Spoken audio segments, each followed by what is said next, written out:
I'm an egg. Hi guys, I'm Stitch Kitten, and today we are Sleepy Time Gudetama.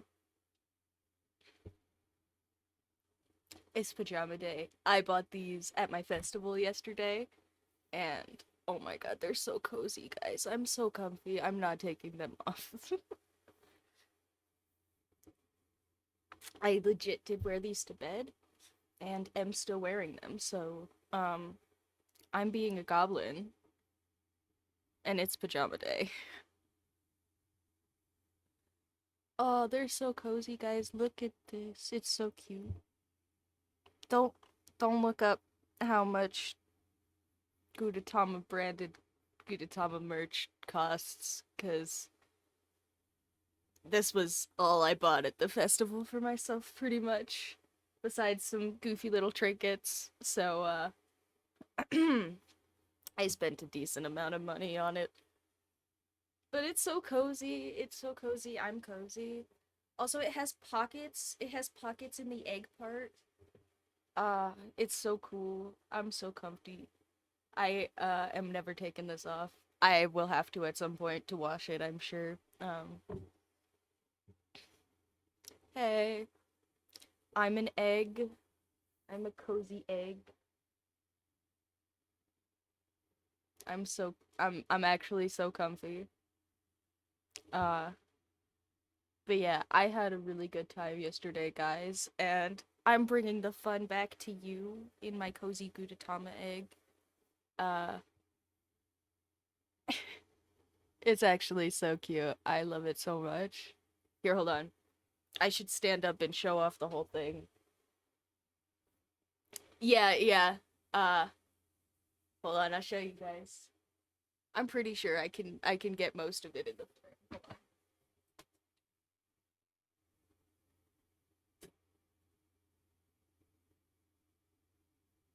I'm Sleepy Time Gudetama, guys. Don't I look so cozy?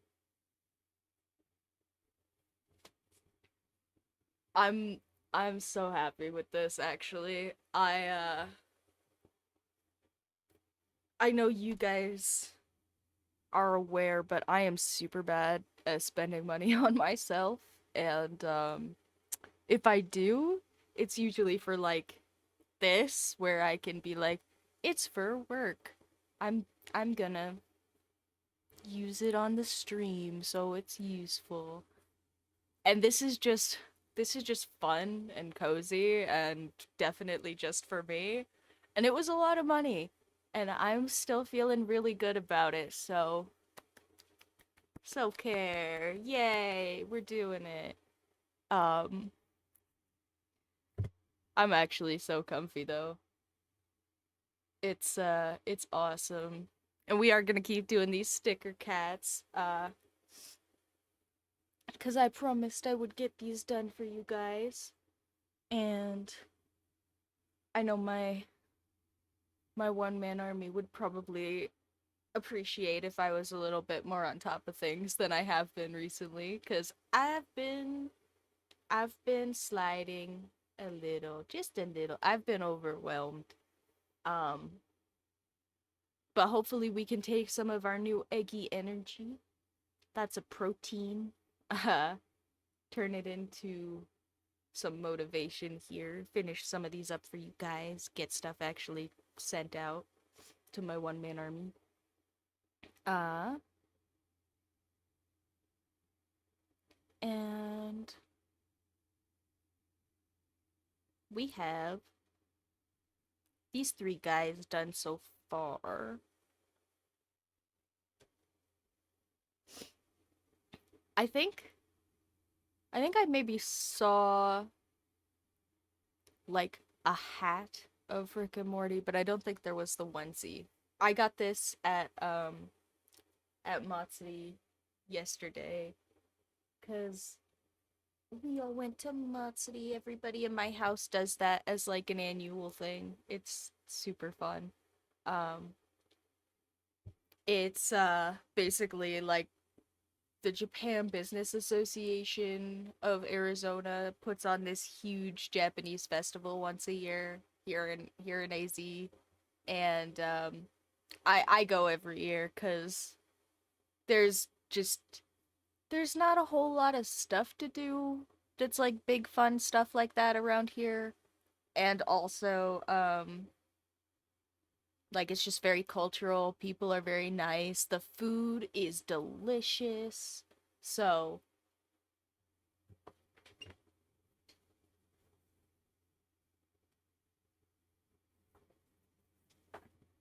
and it's like a fair, so the admission is free. You just gotta be there and show up and oh, it's awesome. I love it. I love it so much. But they did have a bunch of little Japanese oh gosh. Kirigumi? I think that's what these are called. Kiri Kirigumi sounds right cuz that would be like little sleep guys, I think. That sounds right. uh but yeah. So this is the Gudetama one. There was also like Snorlax and Lickitung. I might have gotten a Pokemon one if there was something just like one step up from Snorlax. Snorlax was pretty close, but yeah, I don't know. Sleepy Time Snorlax just seemed a little bit basic to me. Gudetama was cozy and uh not so basic. I went dressed up as Ash, thinking that that was like basic enough that people actually weren't gonna care, right? And I took so many pictures, you guys. I looked so good with my $10 freaking Amazon cosplay. Um, that just like everybody came up and took pictures with me. I felt so I actually this one warmed my heart a little bit because I had some like very clearly like awkward autistic guy come up to me and be like, excuse me, miss, can I take a picture with you? I've always wanted a picture with Ash Ketchum. I look for Ash Ketchum all the time. It was like I was like the shiny he found in the wild. I was so excited for him. That would warm my heart a little bit. Uh I guess it was just like it was so basic that nobody does it. So I got to be a rare spawn. It was so fun. We'll have to pick a cat to do so that I can be chatting with you guys and drawing.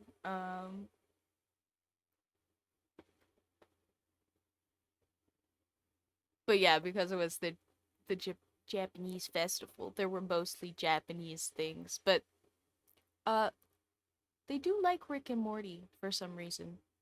I'm sure there's a reason, but I don't know what it is.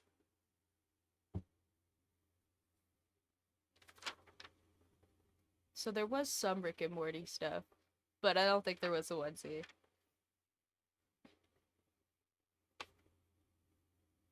I think there was a Gothorella one. There was a Danganronpa one. Whatever the bear from Danganronpa is called, I don't know. Like the split face bear. I'm sure he has a name, but I don't know what it is. Uh, I just know he's from Danganronpa. I think. Maybe I'm wrong. Maybe somebody's gonna tell me I'm wrong about that too, actually. Uh, what other ones were there? There were definitely more. I guess there were maybe some characters I didn't care about, and so I don't remember. Um, well, if you were one of the other onesies and I forgot, sorry about that.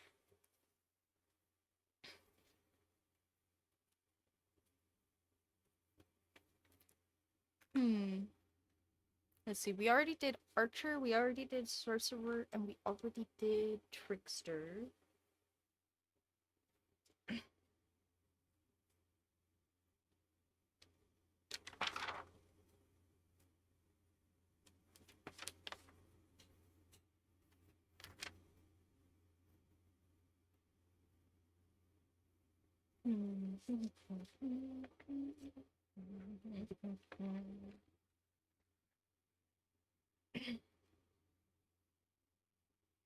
There is actually we have done so much art, you guys. I I'm so impressed with myself, with you guys being my motivation. Like, actually, for real. It is crazy how much art I have done with you guys sitting here watching me. Um,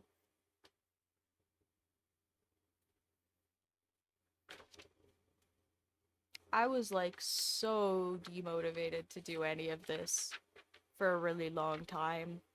And I appreciate the heck out of you guys. Cause I really like art. It's sad that I didn't want to do it for long.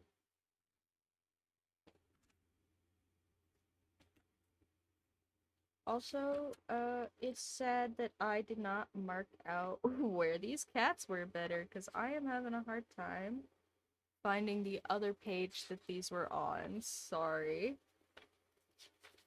Give me a second and I'll find them, though.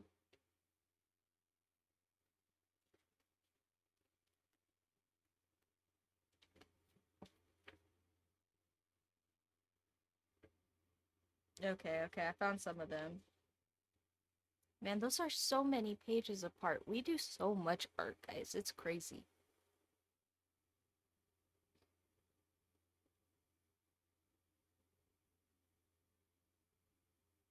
Oh, you know who we haven't done yet, guys? We haven't done my very favorite character, the Necromancer. Oh yeah, here. I'll switch you guys back over to staring at me as Gudetama while while I take pictures, so you don't have to stare at picture taking.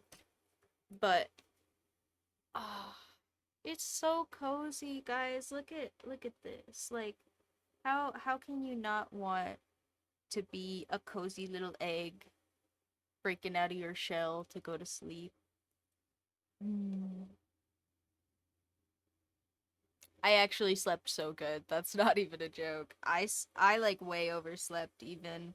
I went to bed at like kind of an okay time and I still slept until almost the stream. Like I still had to get up for my stream alarm. It's crazy. It's so cozy.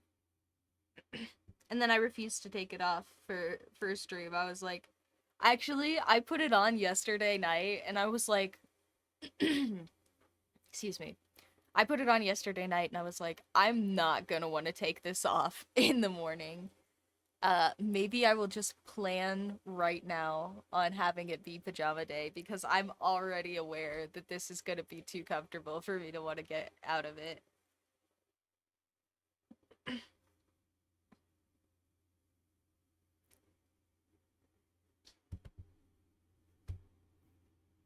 I should probably buy some just like clothes that are this comfortable, but also money.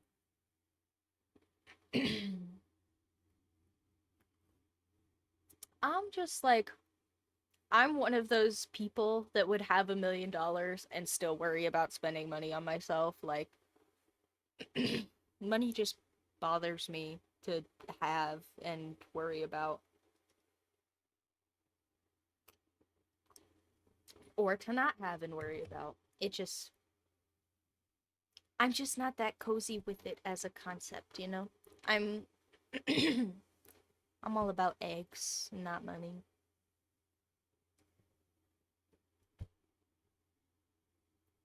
Uh,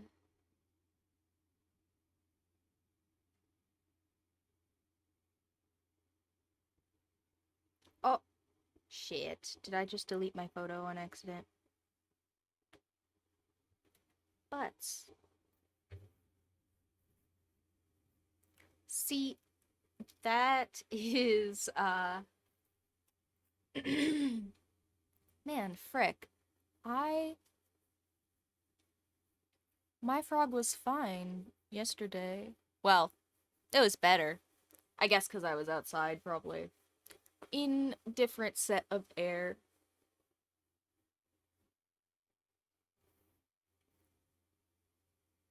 Uh, but yeah, that is one of the things that will peeve me a lot about working with Procreate is that I will every once in a while do something that's like a really big thing that just happens to use a tool or like taking a picture, and then I will accidentally gesture to undo it and maybe even touch the screen again, and then that's just lost work forever. I can't get it back. There's I'm sure some sort of keylog something I could go and find, but other than that,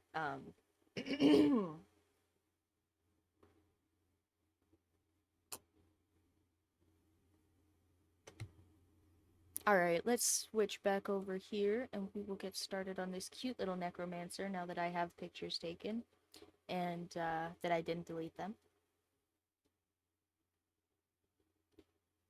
And we're gonna use my favorite little trick where I set this to multiply so that I can just draw and it don't actually cover it up, you know?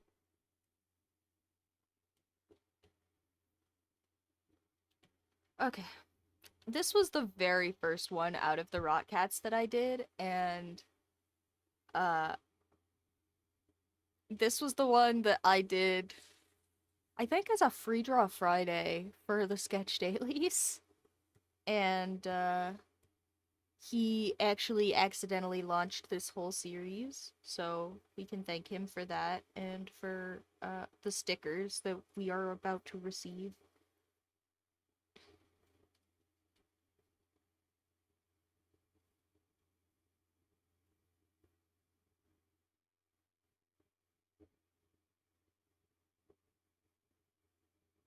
What if I just came on here one day, guys, and I started like claiming I was the egg god? Do you think we could get tax write-offs?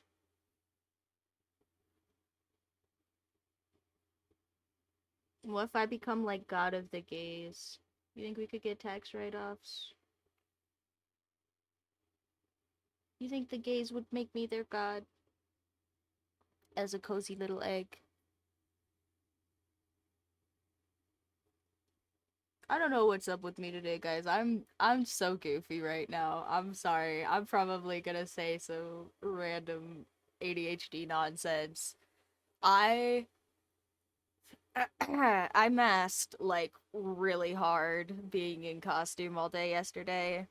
Um I don't know if any of you guys are a bit on the spectrum, but I'm a bit on the spectrum of tism wise, and I one of the things that I do when I get dressed up as a character is I will end up like mimicking that character and like their mannerisms and stuff a little bit.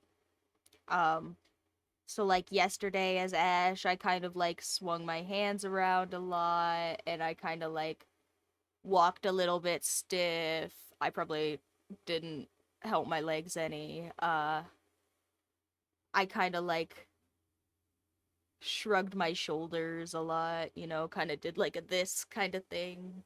Um but I also just like was very kind of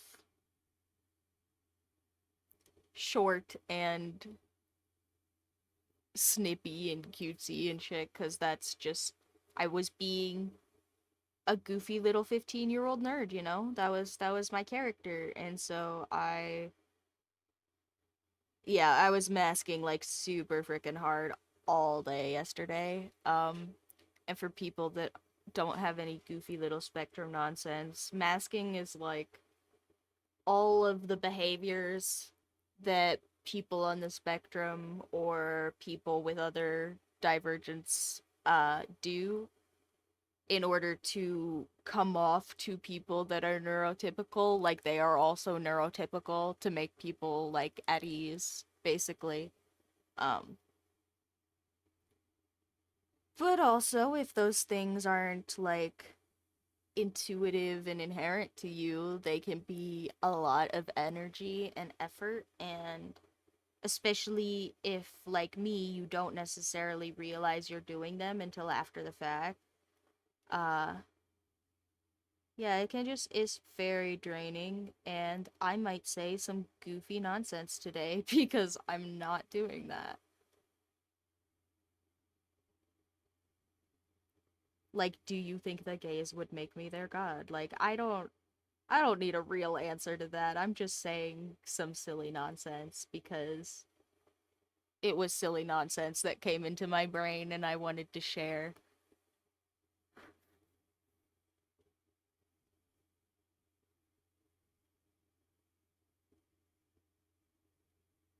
So hopefully you guys are down for some of that energy, cuz that's what we got. We got the my social battery is on the tism side, and that's where we're at right now. So I hope you guys are down for that cuz that's where we're at. But I will be a goofy little egg to make up for it. Oh, I don't. I think I'm gonna turn the line work down even more for this because I think I'm focusing too much on the line work. Because oh, here I can do a little. This is a good segue into a cute little drawing lesson. Okay, guys, so line work drawing lesson. I really suck at line work.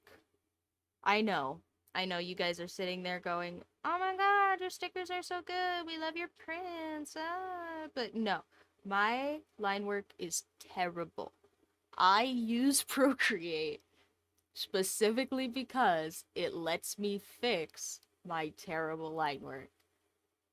But one of the things that I do really consistently that is really terrible for line work that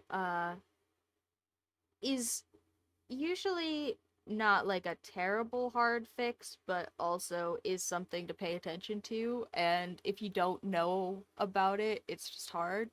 Is that you really need to acknowledge when you're doing line work that your line work and your pencil work or your base sketch, whatever, even if it's not pencil, are different pieces, right?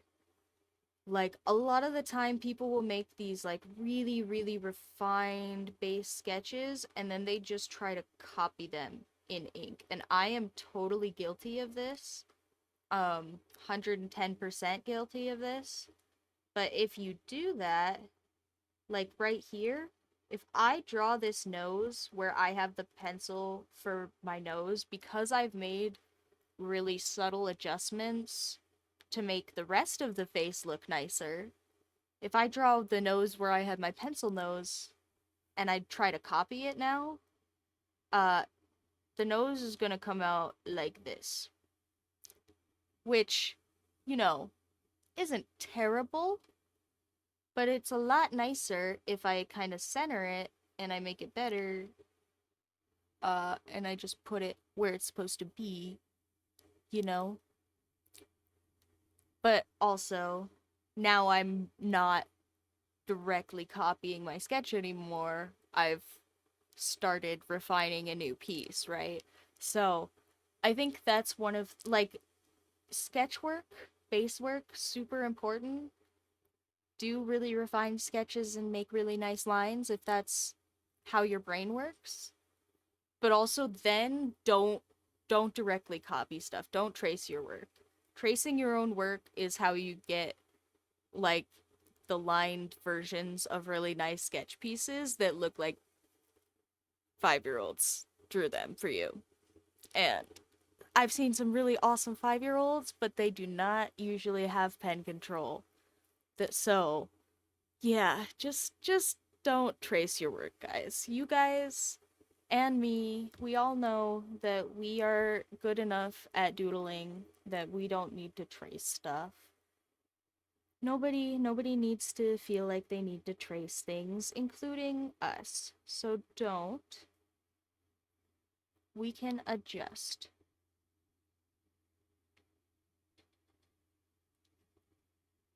Just like I'm gonna try and do right now.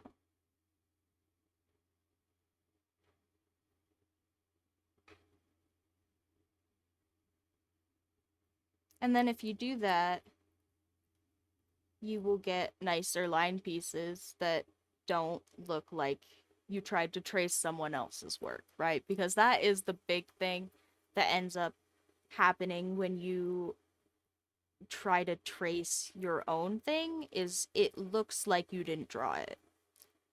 It looks like you've tried to replicate something that wasn't your work.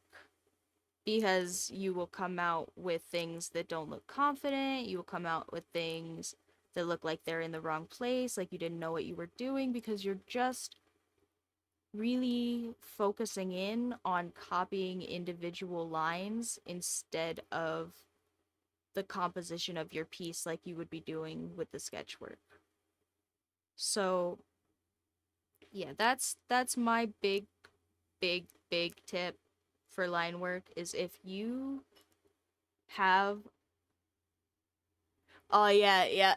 It's pajamas. It's Kitagumi. I'm so cozy.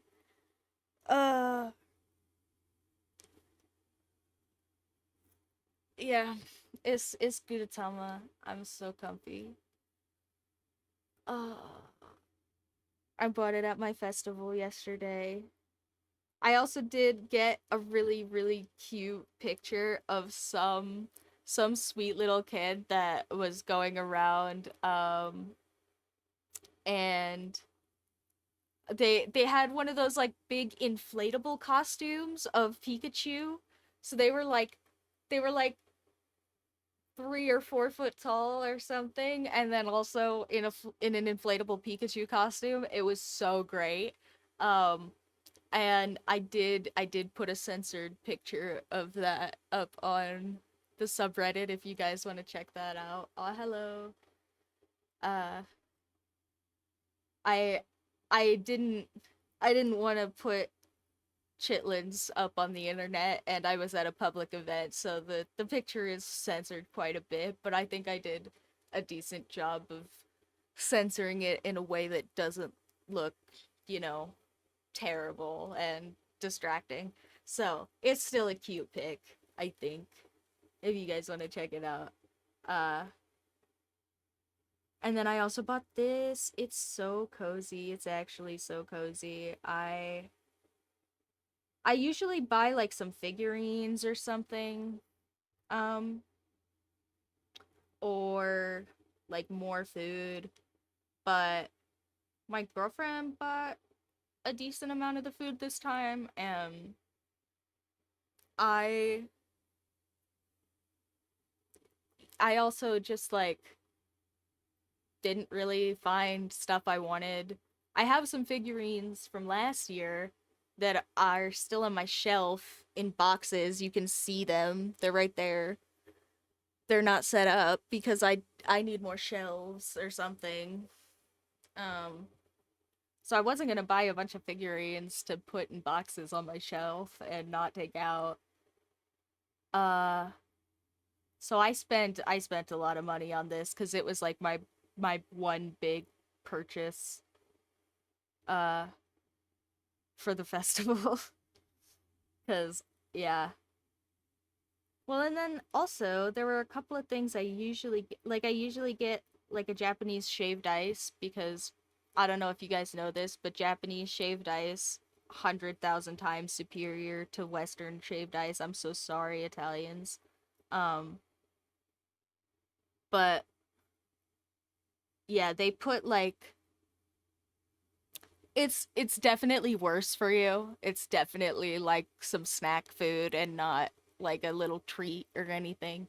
Um, but they make like these huge shaved ice cones that are like a mound, and then they put like sweet syrups and like condensed milk syrup and like little uh cream like sections in the ice, and oh my god, it's so good. And they just didn't have the stand this year. I was so sad. I don't know if it was like the person running the stand was like busy, or like the stand maybe went out of business or something. I hope not. Um but yeah, they just didn't have the stand this year. That's like my favorite stand. I was so sad. Uh and then usually I get takoyaki, which is like for those who don't know, they're little octopus tentacles, little tiny ones, and then they're fried inside of like veggie dough balls. They're so good, and they put like eel sauce and fish flakes and a bunch of stuff on top. So yummy. But also, I just forgot to buy some because I'm the only one at my house who actually eats them. Uh, because they are a little fishy and a little weird texture, but like I think they're delicious, but they are a little weird for the two other the two other white people that live at my house that don't have real diverse palates, which is fine. I mean, it's whatever, but I'm just saying like they just don't want to eat them. So I totally forgot to go and get some by myself because I was upset about not finding shaved ice, and didn't need any. But oh well, there's always next year. There is a cute little Japanese restaurant kind of by me that does some that are pretty good. Um, but yeah, at the Japanese festival, everybody is on their A game because it's like all promotional stuff pretty much, and there's always like bang deals, like so freaking good. Except, I mean, sometimes there's like a couple of the local restaurants that will come up and still charge you just like retail prices, and that's a little bit much. Like one of the places that we really like to go is a steam bun place that has like a couple of regular shops, and yeah, they charged us like more than $10 a steam bun for like regular sized, like just steam buns. That was kind of crazy,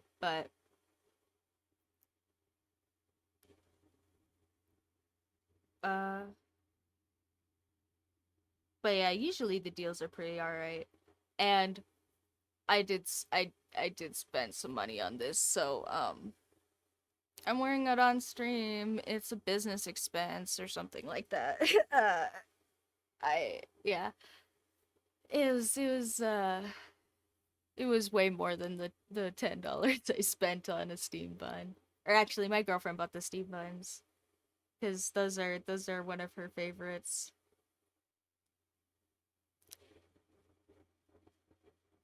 Uh,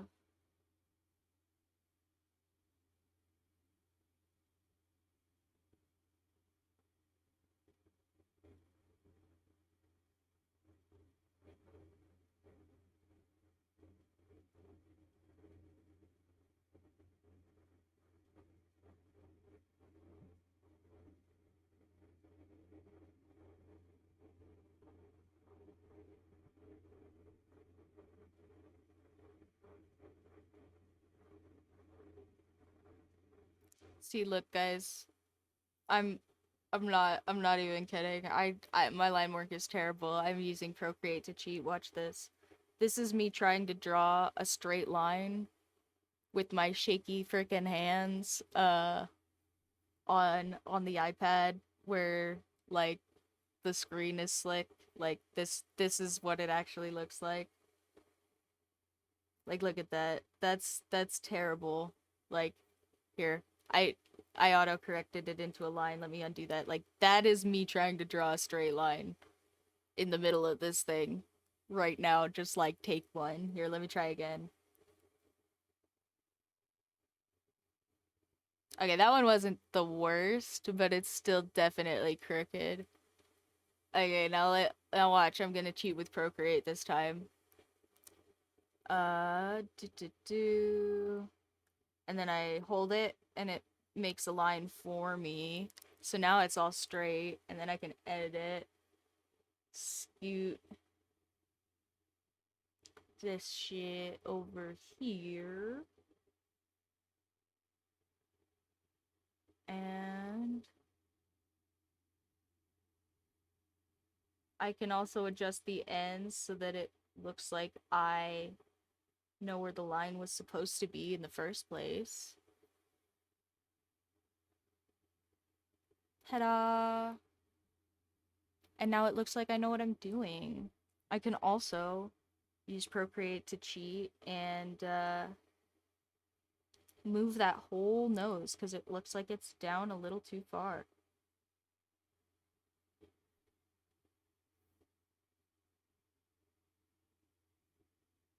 I'm saying cheating because I feel bad, but honestly, like,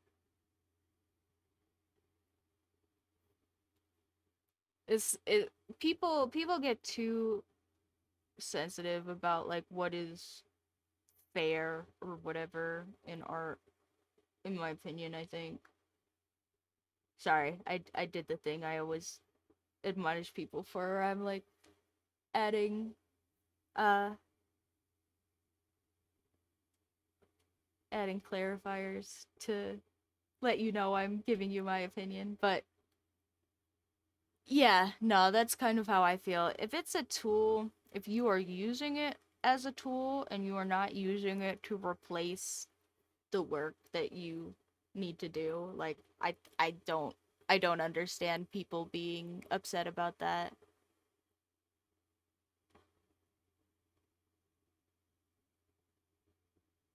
That's true. That's true. I think the art community in general, I think it's probably uh because there are so few artists are typically really chill, and so there are really few things for people that are big drama people to latch onto, I think.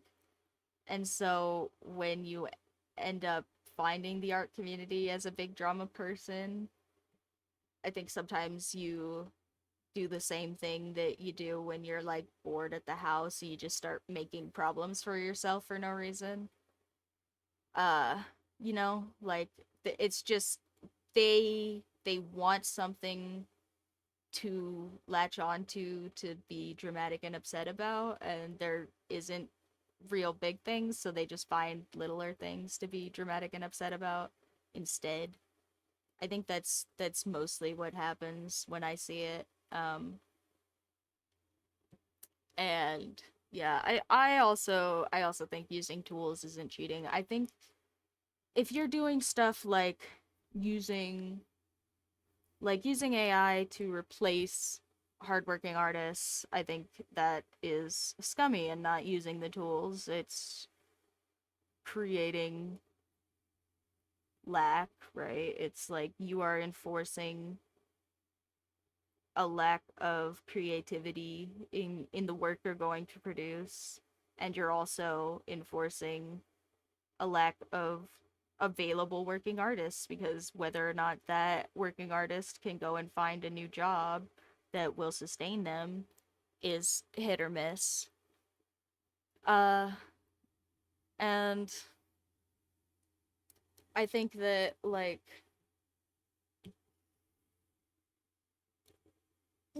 if you want to use tools, even like stuff like AI art, I think can be super useful for some things.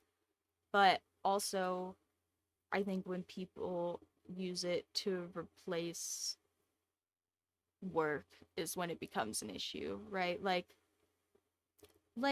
starting a fire, right? I personally think that there are not enough people that could start a fire by themselves if the need arose, right? Because starting a fire is a really important skill to have in an emergency situation.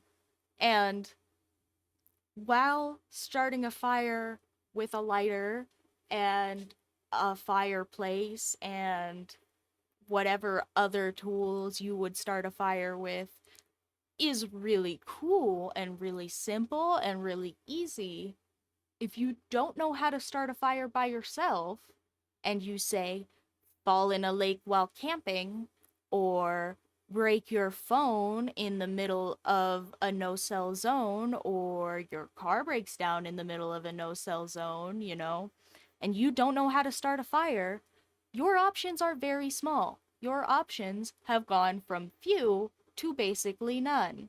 And I think that that is kind of the same. I think that that sentiment can be uh just kind of enforced on all skills learning. Like, if you are going to use AI art for your work, like, that's fine. And in the case where you can give that AI to an already working artist and they can then automate a lot of their effort, I think that that is great. However, if you use that AI to replace the artist, then in the few cases where that AI is not doing the thing that you need, you're SOL. Like, you then have to hire an entirely new person for an individual task, right? And that is silly and inefficient. And I think for the most part, what I see people do instead of hiring an individual for a specific task is they just put out subpar AI work. And I think that that's crazy. I think that that's like deciding you're gonna drown when you get your clothes wet. Like, I I think more people should use tools appropriately. And I don't think using them to replace skills is appropriate. And I think that's my big soapbox on the thing is that, yeah, you should just,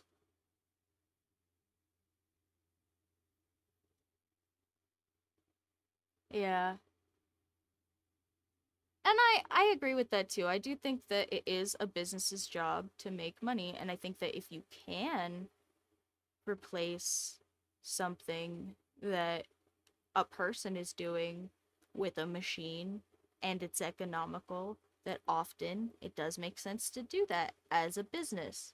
I don't think that that is necessarily wrong either, which makes this a difficult conversation for the position we are right now in AI. But I also think that those same businesses definitely have space then to be doing things like contract work with those artists, or if you are genuinely saving a decent amount of money, hiring or firing a bunch of people that are doing creative work by hiring a robot, like, you now have a bunch of free revenue to do other projects with and create more jobs. And I think that not enough people do that. They just pocket the profits. And I think that that is probably a big problem with corporate business here in the US in general, is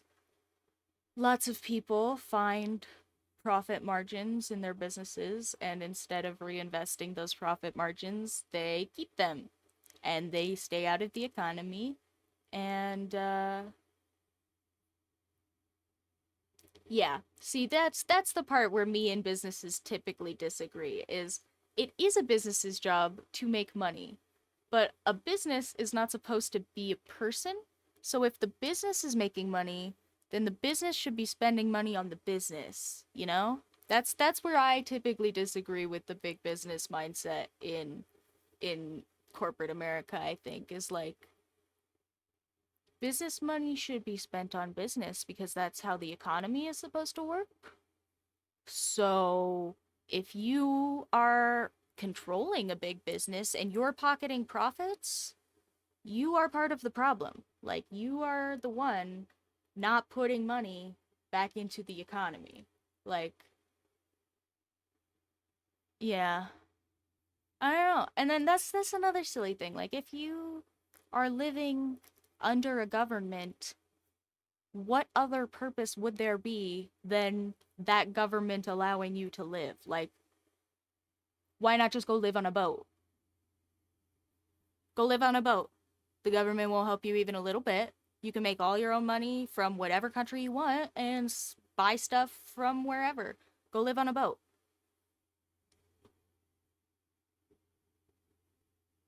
Like, what else would be the point? I don't get it. That seems like a silly argument when people make that one.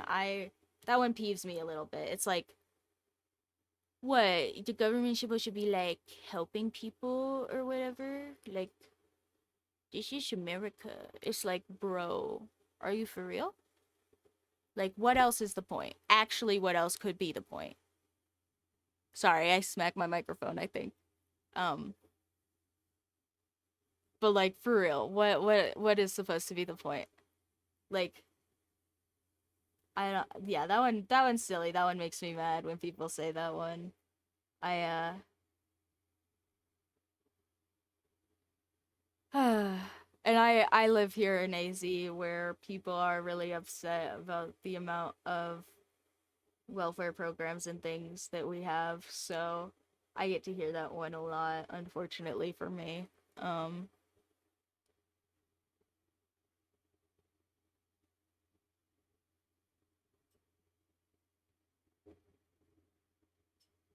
yeah, I don't know. I just figure like genuinely what else would be the point of living under any system than expecting that system to benefit you.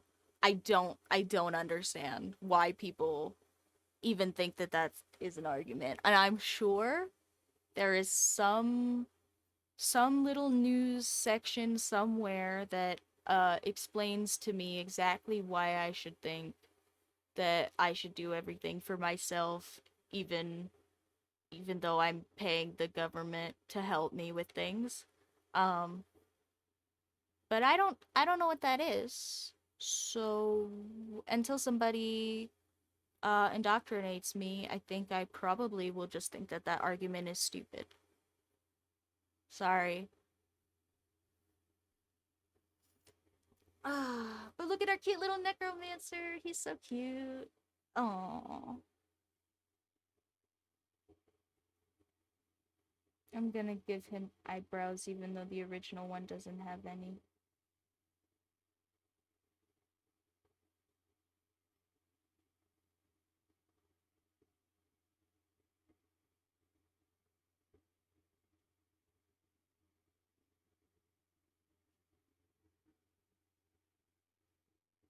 Mm.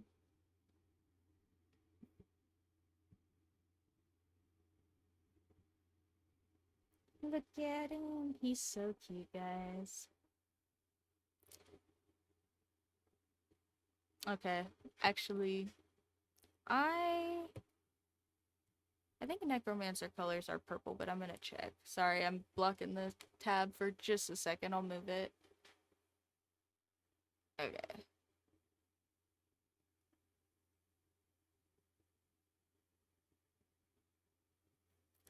Oh yeah. You guys haven't seen my new gear yet either. I'll have to show off.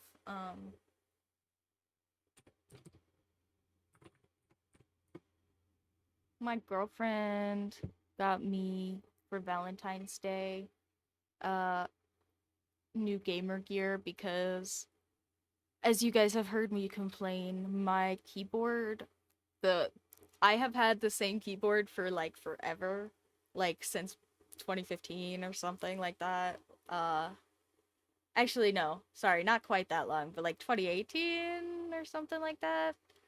It would have been like the beginning of college for me. Somewhere in there. I'm dating myself. I'm old, guys. I'm sorry. I know I look like a spring chicken or whatever, but no, I'm old, unfortunately for me. Anyway, I've had my other keyboard for ages, and the WASD keys were finally giving out, and I had it long enough that I didn't really feel like it was probably worth replacing individual keys. Um, and so my lovely girlfriend took me to our local tech store, and I hated every single new switch that was in that tech store. I tried like three, four different types of new keyboard switches, and I hated all of them. So my girlfriend uh, and I went on the internet and found the upgraded version of the keyboard I already had. Uh, with the blue switches from like 2015 or whenever, and it's so nice. It's so nice, guys. I love Red Dragon keyboards. That's what I have. It's some nonsense Chinese brand, so I'm sure that people are gonna hear me say that and go, "What in the heck is a Red Dragon?" But I have had their keyboards for forever, and I really appreciate the way that they feel. I had the one before this for like an absurd long time, and this one has like all sorts of multimedia stuff on it. It's got like programmable macros that don't even need software. They're just right built into the board. It's so nice. I think Corsair kind of is.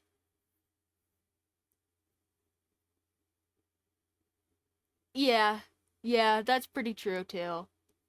Um I have Corsair headphones. Uh but I did not spend retail pricing on them. Um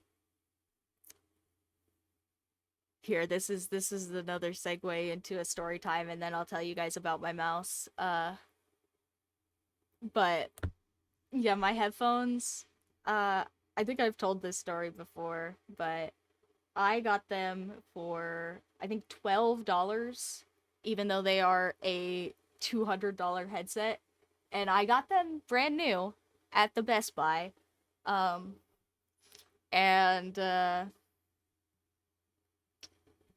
if you're wondering how that happened, it is because I have ADHD, so I am not typically paying enough attention to notice when things are a little bit off. My brain usually will just overwrite them, and then I'll figure it out later when I'm like reprocessing memories or whatever. And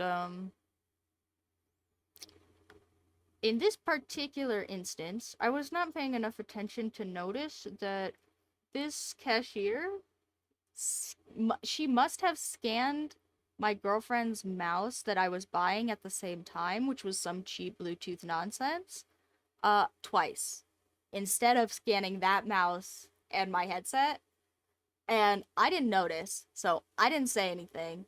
And then she the headset was on sale, but it was on like a smaller sale.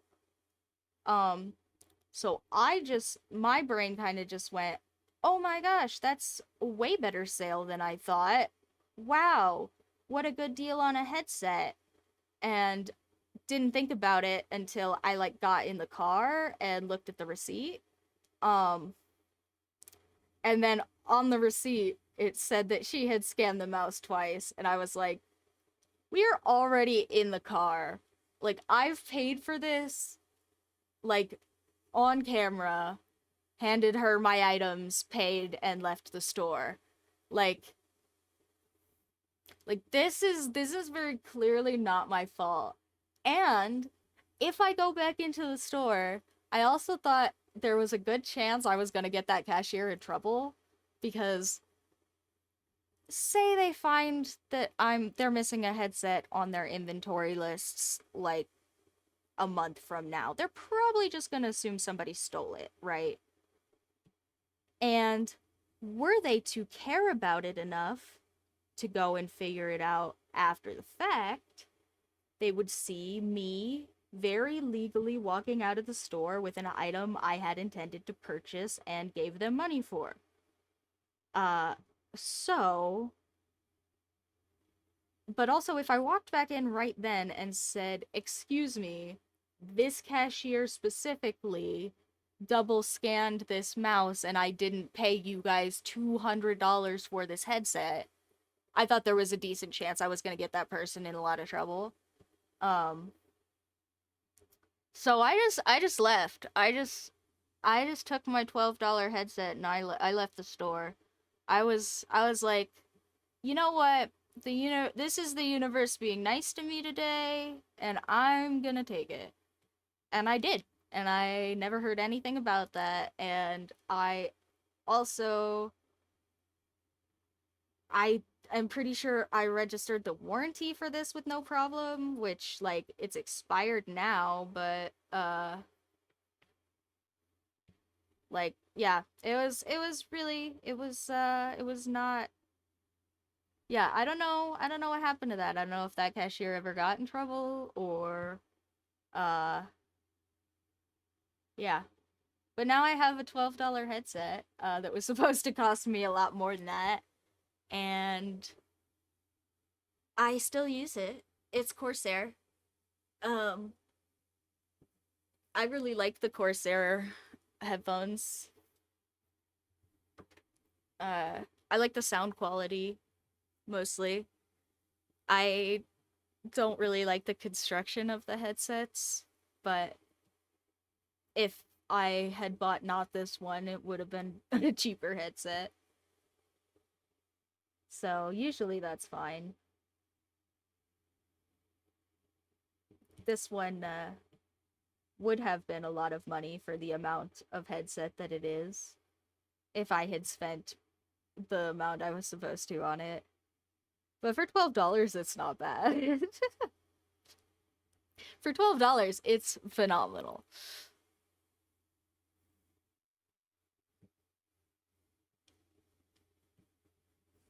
Um, Actually, for $12, I spent more than that on my brand new mouse, which I said I was going to tell you guys about now. Uh, so my brand new mouse is really cool, and this one I did actually try at the Best Buy, um, and I just decided like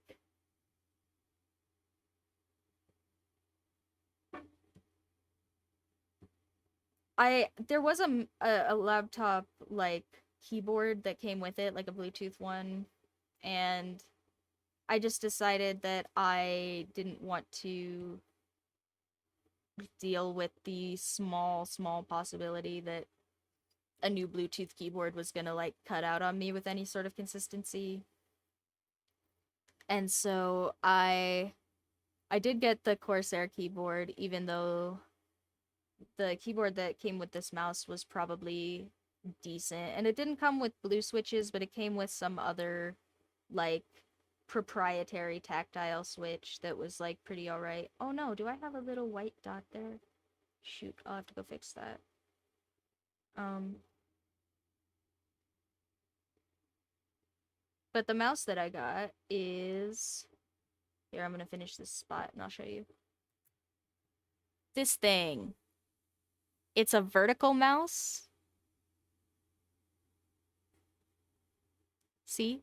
So my hand sits like this, which, if you guys don't know, I am a big goofy gamer, and even with the regular mouse, I kind of hold my hand like this, right? I hold it with like my thumb and my pinky, and then I kind of like hover my other fingers on the keys. So this is kind of how I actually have my hand anyway. And then it's got extra mouse buttons up here, and all the buttons and the scroll and everything are right here. And this is actually so nice. It looks like it would be kind of weighty, but it's not. And it kind of feels like using a joystick on your computer, honestly, which I'm really into. Um, it has been really comfortable to use. And my one complaint, my one big, massive, major complaint that actually almost made me pick a different mouse, like for real, when I noticed, uh, is that it only has 4 DPI settings and you can't change them. It has 4 DPI set DPI settings, and you cannot change them. So if you are not already adjusted to one of those 4 set DPI settings, you have to figure out how to jimmy rig it like I did or get adjusted. Um and for those that don't know, if you have any mouse at all, you can make Windows slow up or down the DPI at like a slider kind of thing. Uh where it just like takes a percentage of your mouse speed basically. So I set it to twice my mouse speed and then set Microsoft to do 50% of my mouse speed because that was how I worked it out math-wise to get to my DPI. Um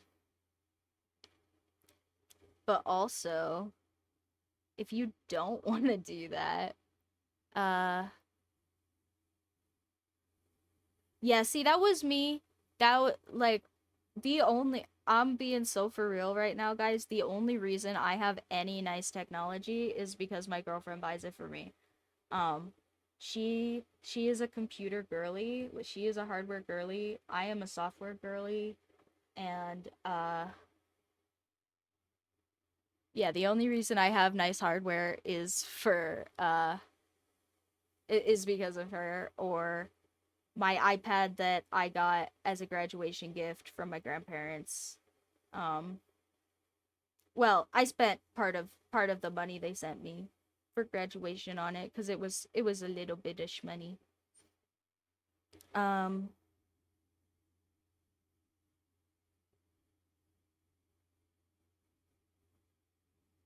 but yeah, no, it's not usually. I when me and my girlfriend started dating, uh, I had a mouse that I bought for a quarter at the secondhand store that was like some Dell nonsense that I think had a copyright date from like the 80s on the bottom or something, and I thought that was hilarious. It was like some trackball mouse nonsense. Um and I used to play video games with that thing. I used to play video games with the trackpad on my laptop. That's not even a joke. I bought the quarter mouse because I got upset playing video games on the trackpad on my laptop. Um, and I'm laughing now because I'm cringing at how awful I know that was. But also, I'm there with you, Freddy. I don't usually buy crap for myself. Like I was selling everybody buying this Gudetama crap for myself is big self-care exercise because I am usually really really terrible at spending money on stuff that's like just for me, um or that will just improve like my quality of life or situation or whatever. uh and yeah, no, I had actually a mouse that I bought for like coins, like actual coins, not even bills, at a secondhand store from before I was born. Uh and that was my main mouse until my girlfriend saw that I was doing that and bought me some $10 nonsense on Amazon. Like she was like, "I am really sure that you will have a better experience using your computer without that nonsense." And I was like, "Okay, but like do I care?" She was like, "Yes." "Okay, but do I?" "Yes." And then she bought it for me. So, um and now I do care a little bit. So, it's okay. But also, yeah, and we went to the store because her intention was to show me all of the very nice key switches that have come out in the last, decade or so. and for me to really like one of those and want to take it home with us. And I just was so picky and anal about it that I didn't pick any. I went home. I was like, none of this is good enough for my tism little fingers, and I'm going home. And so she wanted to buy me like some really nice nonsense, and I wasn't into it. Uh but she did buy me some nicer than I had before nonsense on the internet. Uh so that was very sweet of her. But now I have cool keyboard and cool mouse, and it's actually so nice to use.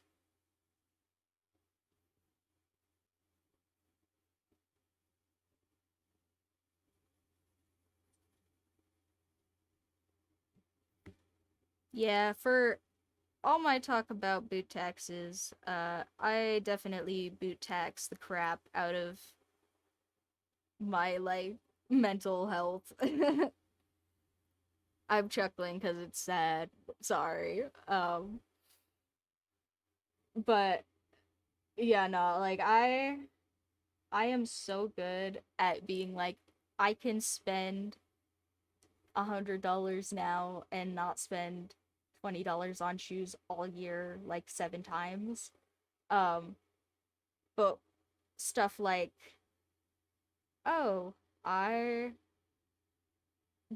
need new bras because bras just don't my bras are I need new bras because I have some bazoingas and they're heavy, and so bras wear out when I wear them after a while, and then I need to get new ones. And like all of mine are kind of at the point where I should be getting new ones pretty much. And I just don't want to, and I haven't, and don't know when I'm going to. And yeah, it's pretty not cool of me. Uh, but I'm just bad at spending money on myself. Uh, in general, and that just extends to my keyboard usage.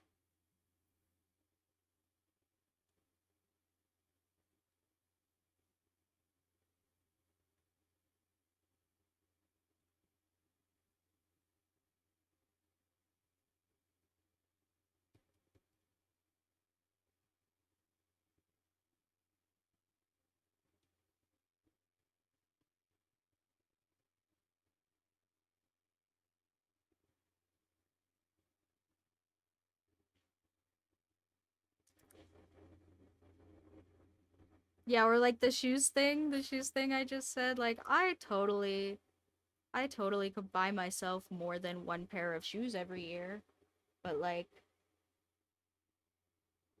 then I would be spending money on myself.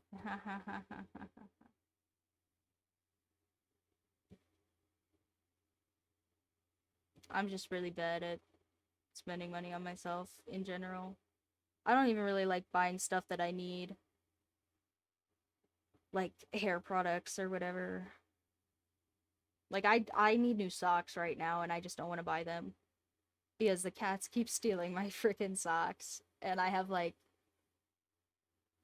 2 pairs or something of like my regular socks that I actually consistently know where they are and are clean because my cats just keep stealing them, which is adorable, but also means I have no socks and I need socks. So,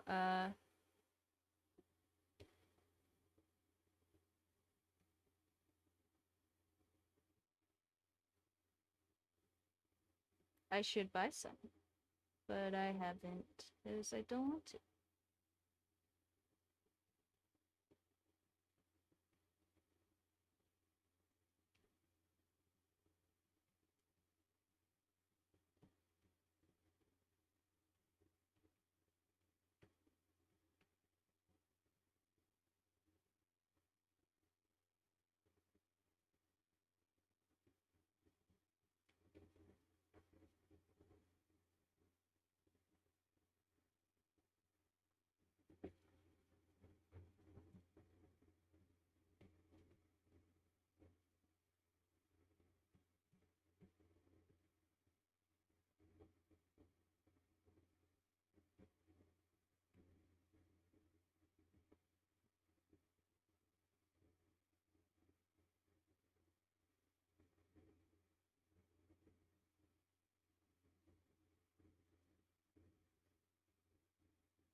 Yeah, here I'm using Procreate. See, this is another thing I like doing, especially with stickers, that would be super hard for me to do by hand, is just making sure, like, cute little detail things, like the little bubbles in the eyes are just, like, the same, because little stuff like that is those some of those little things like that are the kind of things that you will definitely notice visually with your eyeballs and have absolutely no idea why they're off-putting. And I really want to make sure that my cute little cats look nice when I do finalized versions of them like this. So if I'm creating like stickers or little cute animals on the iPad, I will use like the duplication tool a lot for things like eye reflections or like I don't know, just things that like or like grass tufts, flowers, trees in the background, stuff that would be pretty obvious if I, a human person, messed it up a little bit, but also stuff that like people aren't usually paying attention to, I think is the trick. Because if you're paying attention to stuff, like if I were to copy like a whole arm and not adjust it even a little bit and just have exactly the same arm on both sides of a figure, people would probably notice that. That's probably something that you might go, that looks really odd. Or if I had both of these eyeballs exactly the same and I hadn't like adjusted them just a teeny bit so that they fit in the eyeballs that are slightly different, that would look weird. Um, or if I just copy pasted these ears, even though they're on slightly different sides of the head and one is supposed to be further away from you, like that would look odd. And you wouldn't probably be able to tell me why it looked odd because you wouldn't know what was wrong, right? So I try to avoid anything where it's going to come off like an uncanny sort of mistake by using Procreate to just fix it. Because, yeah, I think that that is a very appropriate use of tools. And I think that, if you're like, I can't do that, that's cheating. Like, it's just not. It's just using tools. And if you guys want to get upset about art stuff, there is totally real valid stuff to get mad about in the art world. Just not as easy clickbait stuff as AI art usually. Um, like go find big historical pieces done by women and tell everybody about how guys took credit for them, or do like a bunch of pieces on how many fucking wonderful pieces of art like bigot war parties have burned over the years, or random nonsense like that. There is plenty of very real valid stuff to get mad about in art that isn't people's style and using tools. And or if you want to get mad about AI, go get mad about the people whose very real jobs are getting taken by AI, and don't get mad at people using it appropriately to do artwork with, because that's silly. Like me, like I use AI in my art sometimes to like generate ideas for you guys. Like I don't typically make AI images, but I'm also really bad at backgrounds, so I probably could use AI to generate some backgrounds for my images, and that would improve them in a way that both doesn't take work away from me, doesn't take work away from anybody else because I'm not planning on paying anybody to do that, and also improves my artwork for you guys. Like, I think that there are very appropriate ways to use those kinds of tools. However, There are also people using them to completely replace artists and using them to uh make lots of profits that they don't put back in the economy and stuff like that. Go get mad about stuff like that. Like, go get mad at real stuff, guys. If you want to be mad, there's real stuff to be mad about. Like, I don't know. People getting mad about silly nonsense is silly. Hmm. What do you guys think of our little necromancer? I feel like he's plain. I want to give him something else, but I don't know what. Or like add a shiny little detail somewhere. I don't know. I'm feeling like he's looking a little plain.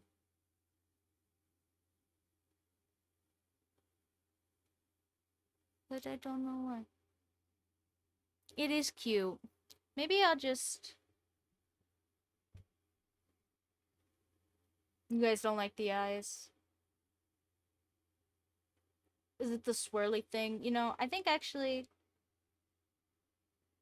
I think I figured it out. I think you guys accidentally fixed it for me. I think I'm gonna delete all this shiny stuff because I think it looked fine until I added the shiny stuff and tried to make it look cute elsewhere. I think what if I just put like what if I just do the highlights and I don't put like the little yeah. Yeah, I think you're right. I think I agree. The rest of the simple shading was gonna make me do too much for that, I think. To make it look nice. So what if so true, so true. Actually, wait, that's perfect. That's so perfect.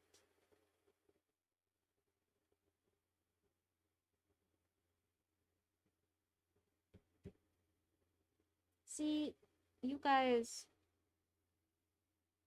you guys can be my ideas. And you're also free, so who needs AI anyway?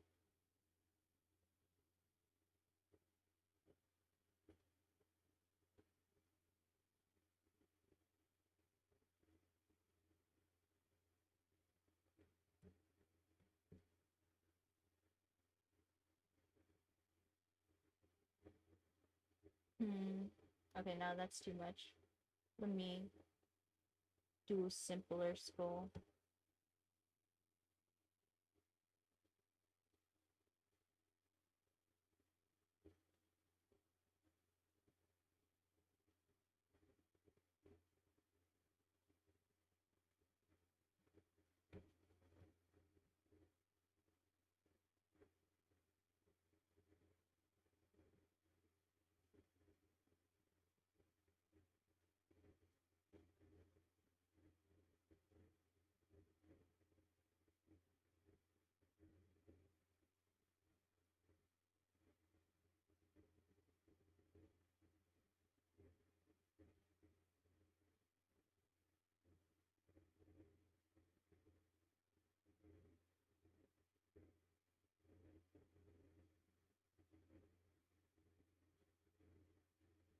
There. And what if... Oh, shoot. I did it on the same layer. Oh no, we have to start over. Because I was going to duplicate it a bunch of times. I was going to cheat. Can't cheat if they're on the same layer. It's harder. And then it's not cheating.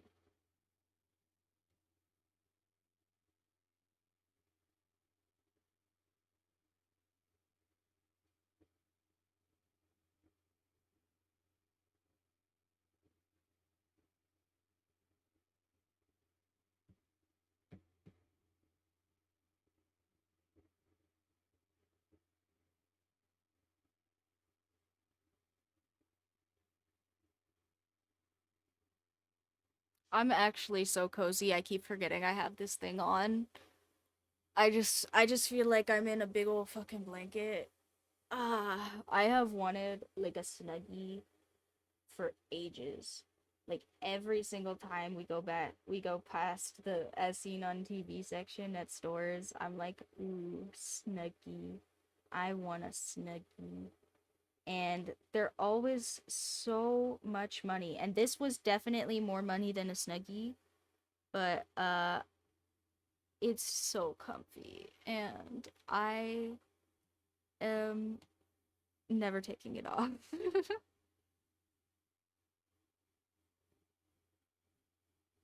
Actually, guys, I should probably take it off after this cuz I have a touch of the tism, and when I start joking about never taking stuff off, I just like don't shower for days and wear it for days.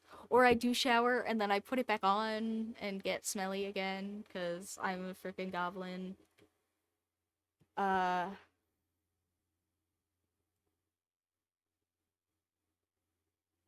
tism. Tism, that's me.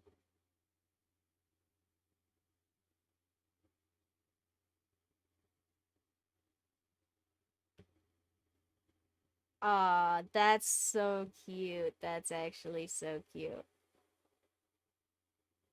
And let me duplicate it and go tuck it over here.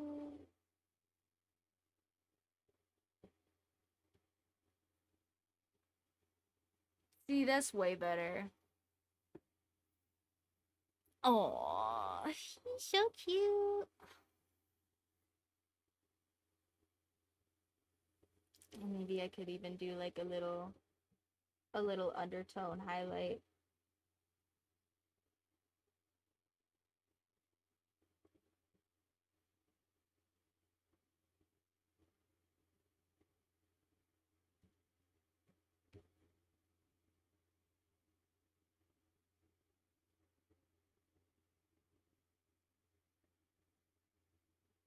Is that too much?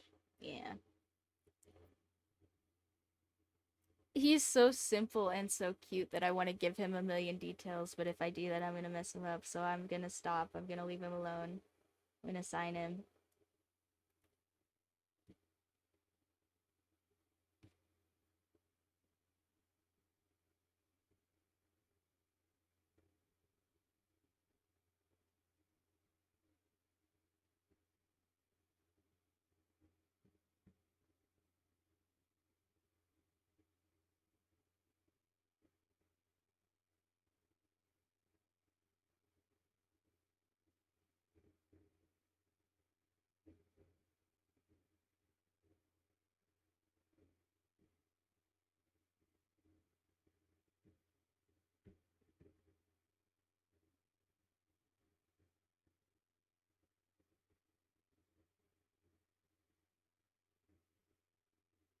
Ta-da! He's so cute. Oh, I can't believe he took me that long though. I have been yammering, I guess. Shoot. You have been working on this one for a while.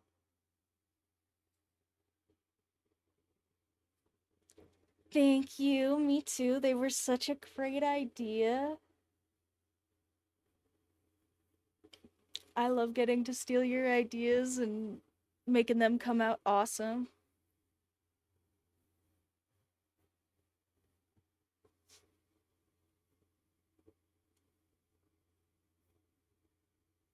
Now here we're gonna do the scary part and I gotta flatten him. Oh boo. So that I can add a cute little white outline.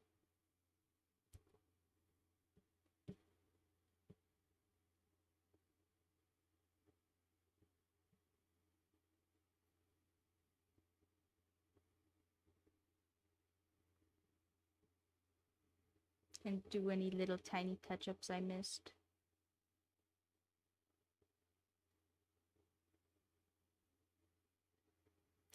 It is, however, the multifunction way to do it is really, really annoying, and I'm lazy. So I don't want to go through and pick all the layers and make them a group. And even if you do make them a group, it is like it's not as functional as just flattening them in Procreate. And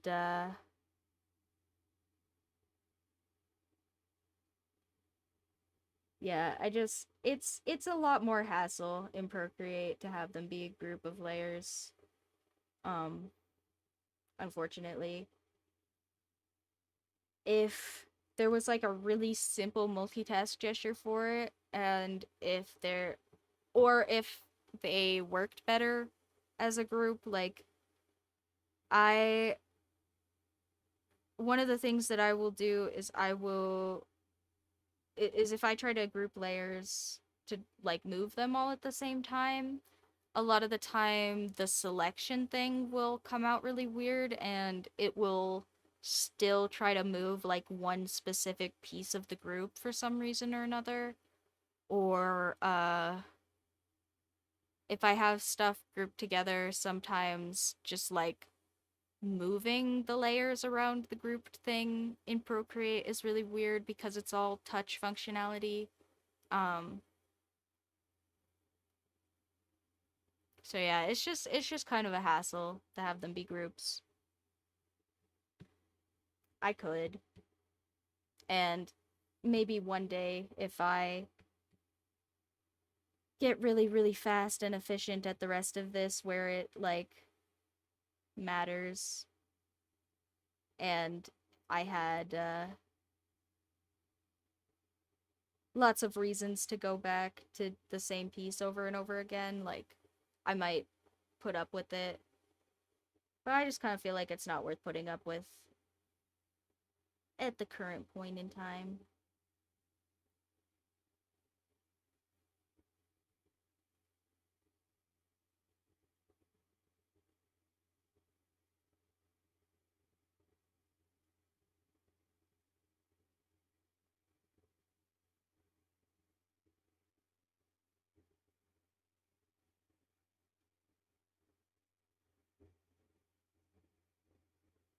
It's kind of like groupings.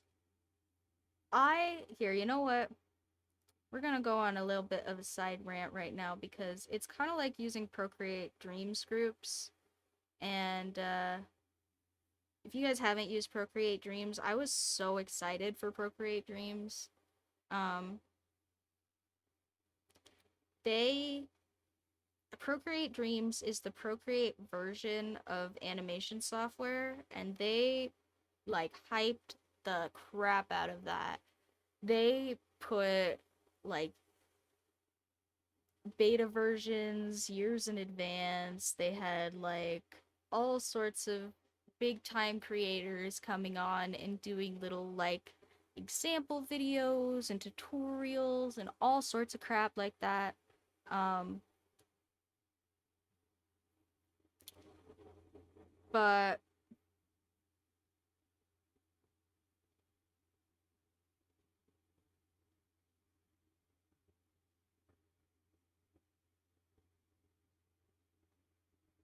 sorry, I'm adding our little guy to our collage. But yeah,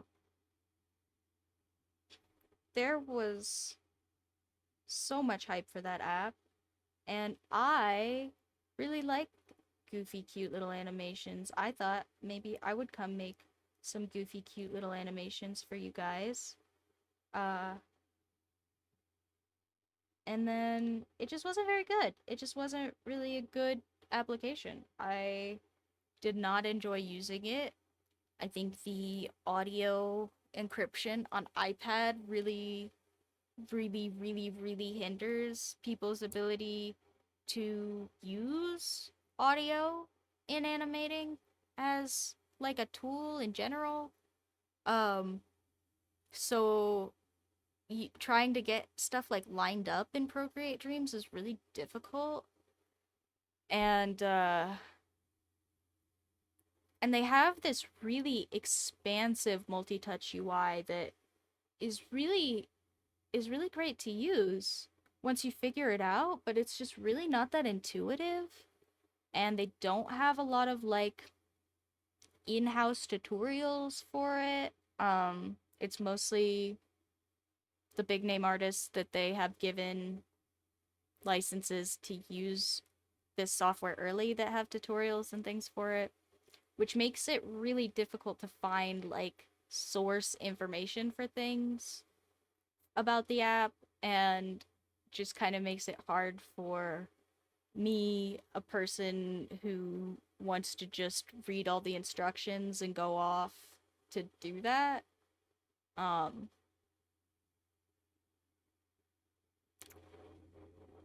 and then also just like the app itself is a little bit laggy, and uh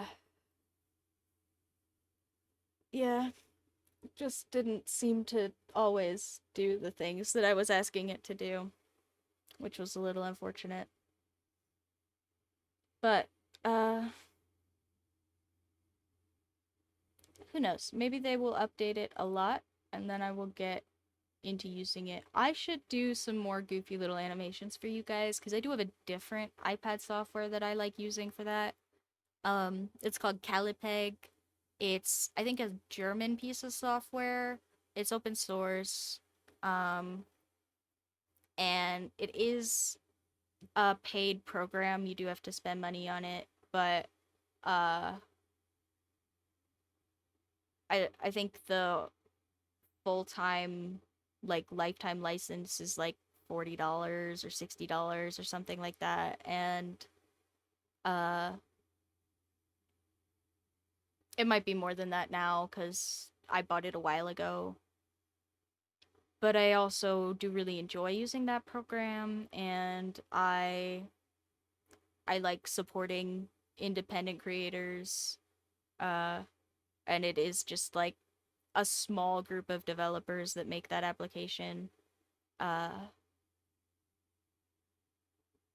as far as I'm aware as of when I bought it, so maybe there's a lot more people working on it now. It does get pretty decent amount of updates, so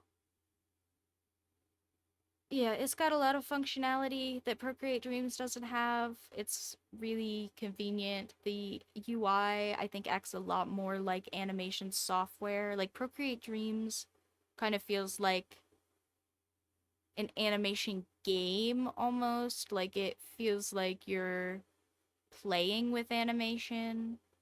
Like you're adding animation to your artwork. Um, which I think is the intent. I think that's what it, but it doesn't really feel like animation software that I have used in the past. And because of that, I have like a lot of disconnect using it, um trying to animate like real animations and not just little like wind blowing around my character or whatever. Uh like I think for little like loop animation stuff, Procreate Dreams is awesome. Like if you just want to draw like a ball that bounces across the screen and then bounces across the screen and then bounces across the screen, like Procreate Dreams is perfect for that. But I think if you want to do anything a step up from that, it becomes exponentially more difficult to figure out what you're doing as soon as you want to do anything more complicated than a simple loop animation. Um, which is kind of unfortunate. And Calipeg is a way more extensive program that does feel a lot more like creating animations from the ground up as opposed to adding animations to pre-existing things. And I really enjoy using them for doing animations, but I just haven't had a lot of motivation to do stuff. Uh but now my motivation is fixing itself, and we got a re-up by going to the festival, so now I'm good at Tama. How could I not be motivated? Uh and yeah, no, that's something I would like to start doing again for you guys, is some more little animations, but they do just take a long time to do. Like, I know people know that animation is hard and it takes a while, but like, I think people still, if you haven't done it, like, it's an absurd amount of work to get things to move without using rigging systems and things.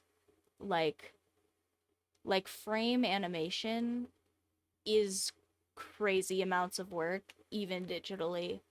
And uh yeah, I just haven't convinced myself to sit down and do any of it.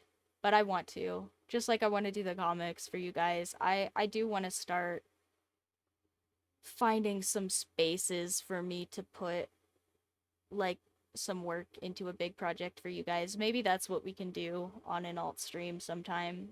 Um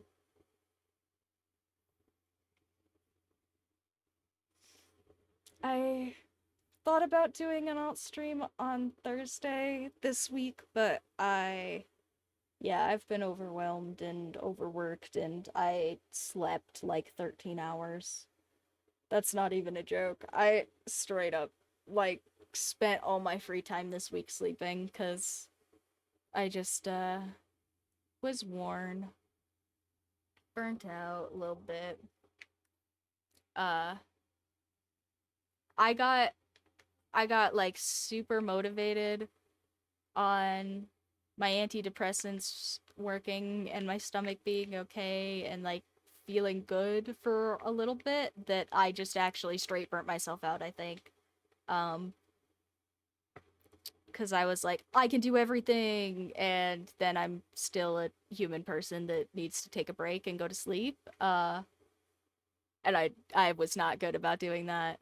And so I just like I cleaned a bunch of crap in my office and I got like stuff done around the house and I got caught up on a bunch of work. I did a bunch of the freaking clerical stuff online besides updating the links that are now updated. Now they're updated because I let you guys watch me do that last time for motivation. But yeah. Yeah, the motivation tank was it was so full that I felt like I needed to like run out a bunch of it and then I ran out all of it. Um and now we're charging again. But Gudetama helps. Pajama days are good. I used to do that for myself. That's like one of my favorite little self-care things, guys. And feel free to steal this one if you are in a similar tism boat. But I genuinely hate clothes. Like, I love aesthetics. I would love to look cute all the time. I hate clothes though. I would not wear clothes ever if like my body temperature and society allowed that. Um because I don't enjoy picking out things to wear. I don't enjoy putting on fabric onto my hypersensitive skin. I don't enjoy clothes. So, one of the things that I used to do a lot in college that I'm doing right now is pajama day. And uh I just thought one time in college, man, Spirit Week in high school, that was so fun to just like pretend that getting dressed was a game for like a week or whatever. So I just do my own Spirit Week now. When I'm feeling low, I'm just like, okay, today is pajama day. Okay, today is dress like a pirate day. Okay, today is like dress like a goofy 80s professor day or something, you know? Like today is costume day because I don't want to get dressed. And I hadn't done that in like a really long time. Like probably this might be my first pajama day for real since college, like the one that I'm calling pajama day and I'm going to do it on purpose. Uh because like yeah, I'm not good at self-care, guys. Do as I say and not as I do. But right now I'm having pajama day because I had a rough week, and I yeah, yesterday was dress like Ash Ketchum day because I got to go to my festival, and today is pajama day, and I'm a goofy little egg. Uh, yeah, that's fair. Some people also just don't really like fabrics. Um, I'm not typically like I'm not typically like a problematic person with fabrics. Like I can touch them and stuff, and it's not a deal.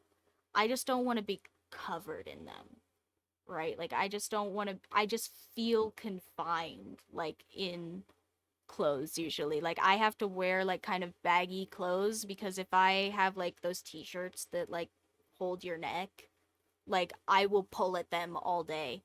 I will pull at them until I wear them out and they don't have a neck. Uh okay, pink suit, top hat, and painted nails though is kind of a look. Like I'm seeing it. That's kind of like an edgy Barbie look. I would totally see somebody rocking that. Also, hey Jax. Oh, you're getting here just in time for me to transition you guys over to the human maintenance screen, I think, because I took way too long doing the necromancer, and I gotta go to the toilet and get a stretch and all of that nonsense. But we're doing good. We're doing good. We're a goofy little egg.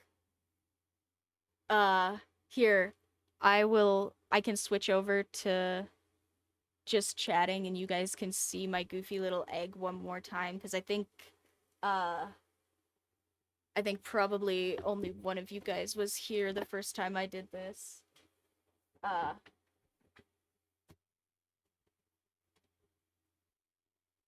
I have pockets. I'm Gudetama.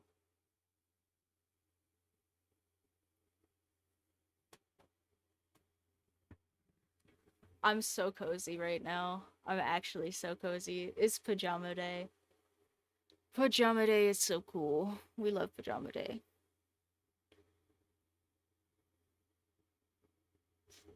But yeah, and we just finished our cute little necromancer, so now we're done with four. Uh I will try not to take nearly so long doing the other ones. I think he was my favorite, so I just got distracted, but he is so cute. Also, I guess I did talk a lot about process during that one, so maybe it's fine. Hope you guys enjoyed that anyway, and I'm gonna go use the toilet, the little person's room, get probably some water. Oh, I have water. My girlfriend brought it for me. Whoops. Well, I'm still gonna go use the little person's room and get a big old stretch and sit back down with all of my love. Oh yeah. Okay, so I showed these. I almost forgot. I showed these off on the subreddit, but I have new nails. They're little Uzumaki spirals. And then on my ring fingers, I don't know if I can get the camera to focus on them, but I have little eyeballs on the ring fingers in the middle of the spiral. Mm, yeah, I don't know if I'm gonna get that to focus, but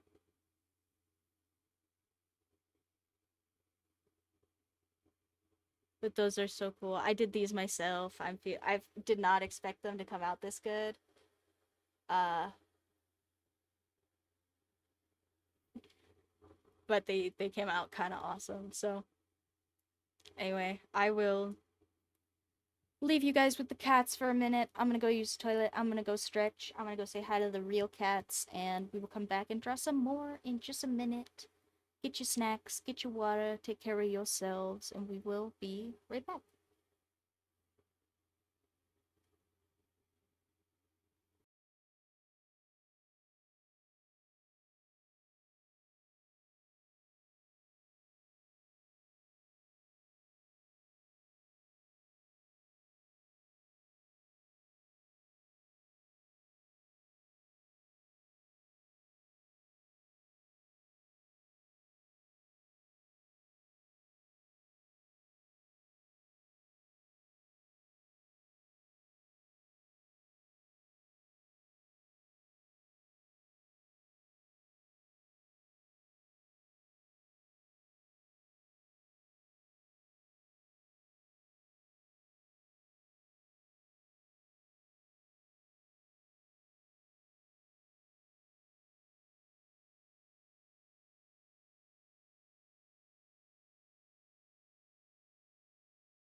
Okay.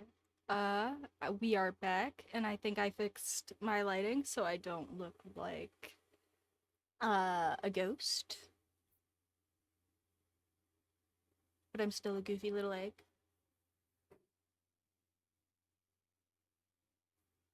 It's so cozy. Thank you. Thank you. This is my big self-care purchase. Uh it's actually onesie pajamas with pockets, and it's so cozy. It's so cozy. It's official Gudetama merch too. Like, it came in a cute little Gudetama plastic sack, and I'm very happy about it. It's pajama day specifically because as soon as I put it on, I was like, I'm not gonna want to take this off tomorrow.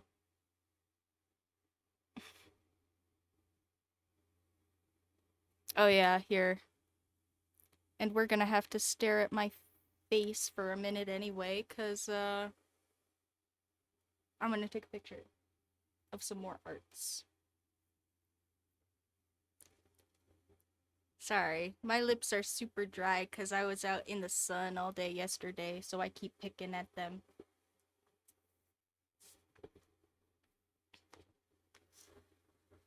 Oh yeah, I wonder if I didn't even look. I wonder if I got kind of a tan. A little. A little, not really. Not one you could see much. Alright, we have... Let's see, which ones have we done now? We've done Archer and Necromancer and Sorcerer and Trickster. Mm,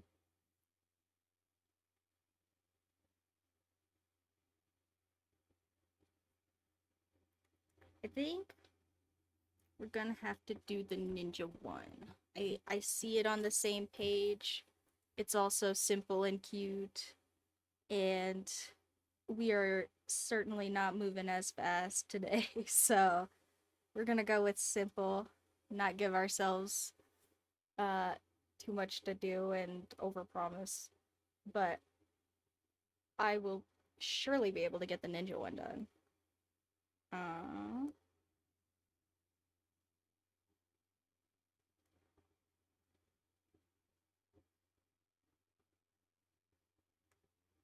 all right.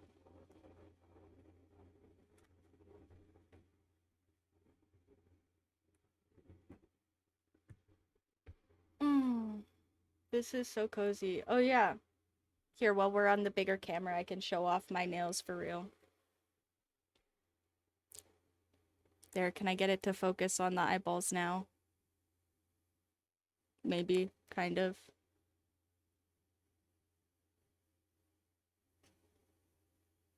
These are some of the best ones I've done in a while, I think. I don't think I'm gonna be able to get it to focus. Yeah, I did all the I always do my nails by myself, guys. All my nails are homemade. Homegrown, actually. These are my real fingernails too at the moment. Sometimes I do acrylics, but no, these are my real fingernails. I did the painting all by myself. I'm very impressed with these ones. I'm not gonna get it to focus on the eyeballs. I don't know why. Thank you, thank you. I'm very impressed with these ones. They're here. I'll hold them where it's already kind of focused, I guess. But they're Uzumaki's from Junji Ito. And then since Uzumaki, I have the little eyeballs on the accent finger. Um, but yeah, I did all of them all by myself. It's so much easier to do your nails when both of your hands work, by the way. RIP golf ball. Thank you. Oh yeah. I was expecting to I totally underestimated these and how long they would take. Because I was just like, oh, it's the same pattern, just like a bunch of times. Surely that makes it easier. Um, but no, it took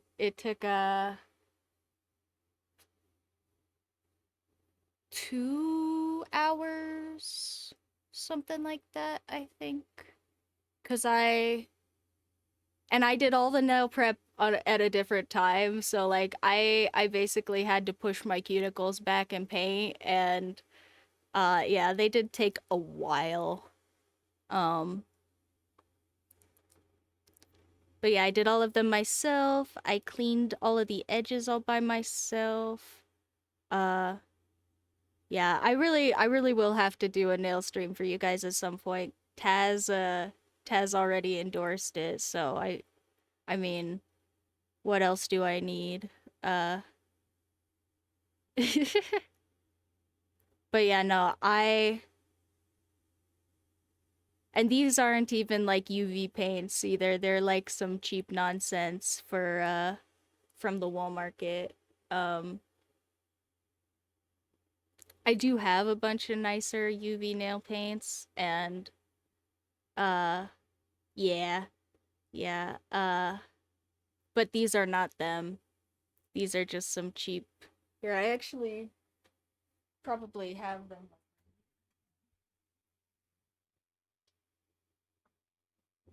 That's what this nonsense desk behind me is for mostly, is all of my nail stuff. You can see it's got like some boxes and paints and nail polish remover.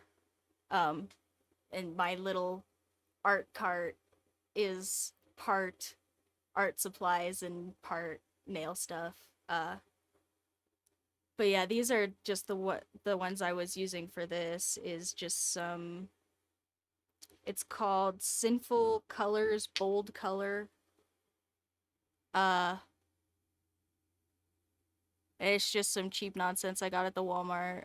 Uh, it's called Snow Me White and Go Go Girl.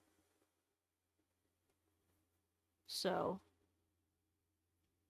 if you want to steal my nails, that's exactly exactly what this is these two paints and a lot of effort.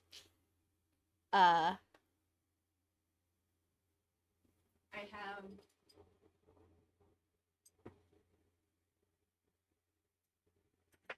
oh, I'm knocking stuff down. Whoops. Well, okay. I just say Walmart because that's like the cheap nonsense store in my area. I'm sure I think it's not like a US Walmart brand or anything. I think it's probably.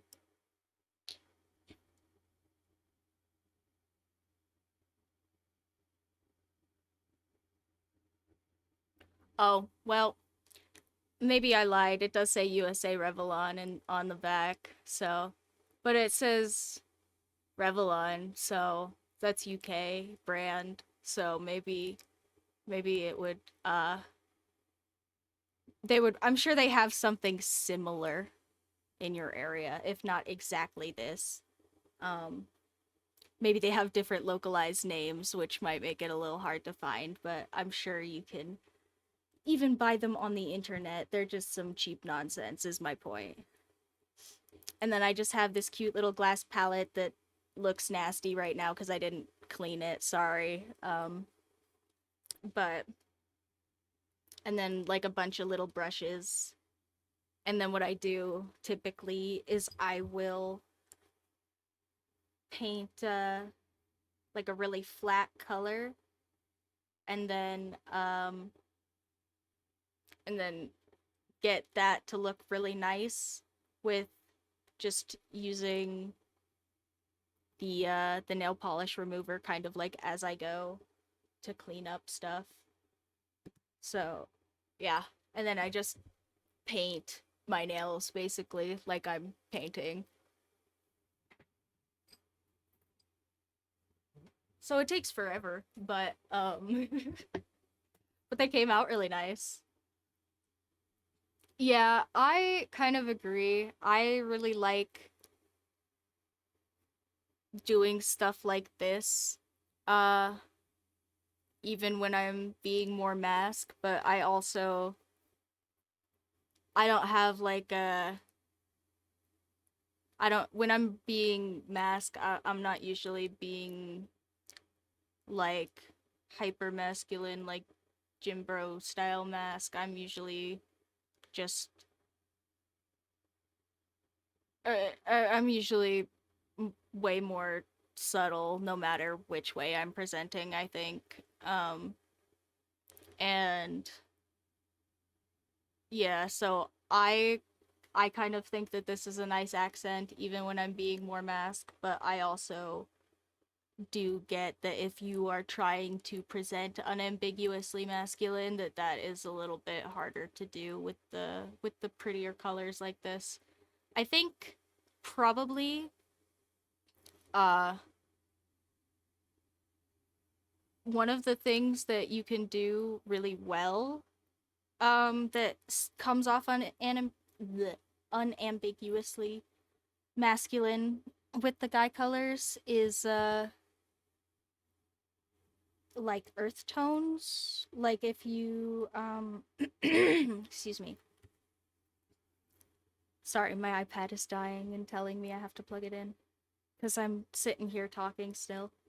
Uh Instead of showing it off. But like earthy kind of like natural colors, I think like very muted earth colors. Usually you can do a lot of like design and patterns and stuff like that, and it'll still come out looking very strong and very stiff. Especially if you go matte, especially if you take the shine off afterwards. Um, mm-hmm. I think I think a lot of like camo designs and like kind of like ghillie suit stuff has like socially trained a lot of Western people to associate those colors with more like hunting and sports and things like that.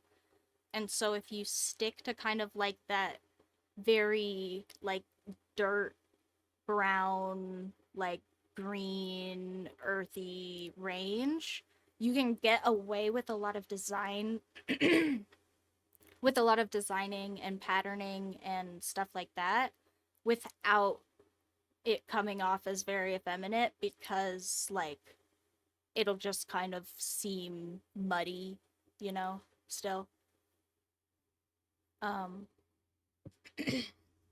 excuse me. I need to drink some more coffee or something. That frog is getting back at me for not drinking water on my break. Or right now I'm still drinking coffee, but shh. Do as I say and not as I do, because I'm a little goofy goober. I'm just an egg.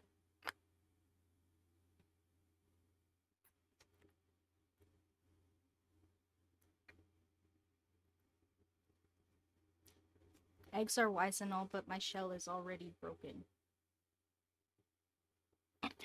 I don't know. I'm saying goofy nonsense today, like I said, guys, but I am gonna go back to oh, why am I not on the thing? Okay, sorry, my excuse me, I did not have I sat around chatting to you guys too long and my Discord tab fell asleep. I had to reset it so that my Streamlabs would pick it up, but here we go. We are back with the Ninja Cat.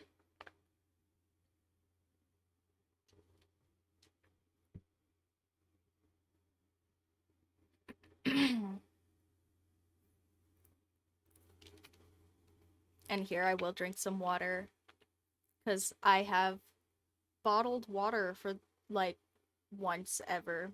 Um, and as soon as this is gone, never again.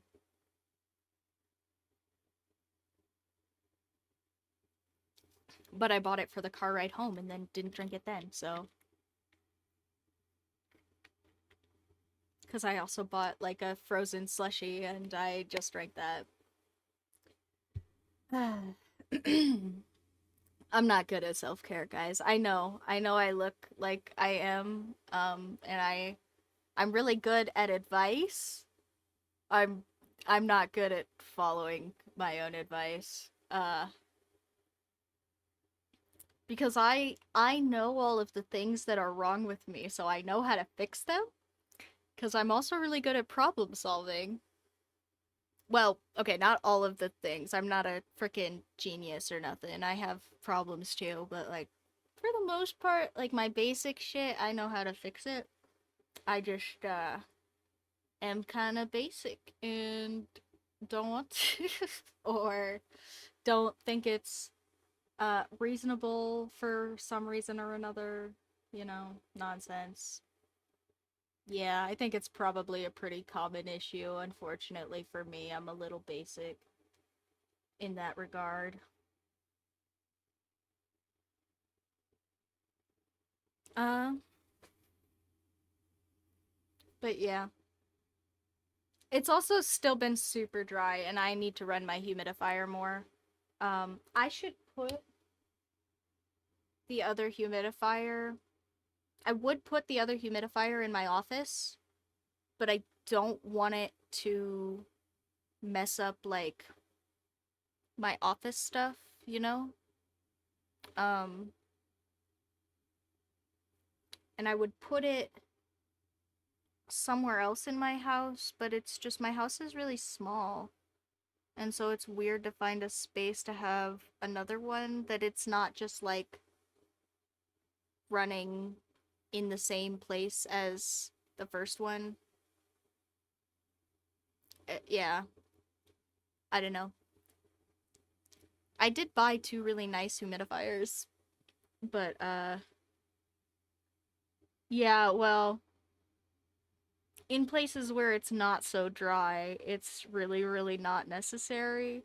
Um but essentially what it is it's a little box and you put water in it and it just like really fine mists the water into like the surrounding area so that the air is nicer to breathe. Um I think lots of air conditioning systems like nicer ones will kind of do it automatically. Uh yeah, it just makes the air wetter so that it's nicer on your lungs and your throat and stuff to breathe when you live in the desert like me. Um and lots of people will buy kind of little cute countertop things and I bought like some really nice ones that are supposed to be for like a larger area, but also because they are supposed to be for like a larger area, they do spray like a lot of water into the air. So I don't want to put it here in my office where I have like my electronics and my craft supplies and stuff because I don't want those things. Those things actually appreciate how dry it is out here. So I don't want to expose them to that, but also like I just said, my house is not that big, so it's maybe one of those things where I could have returned it and just said one is enough, but it's way too late for that now. Yep, Arizona really is a desert. It really is dry as crap here. I'm not I'm not a big old fibber. It's dry as all heck all the time. Um it's kind of unfortunate, honestly. And yeah, I'm originally from more up north where it's greener and wetter and I do definitely like that more. Uh but unfortunately for me, I was not an adult when we moved here, so I didn't get any say in the matter. And now as an adult, it is really expensive to leave. So,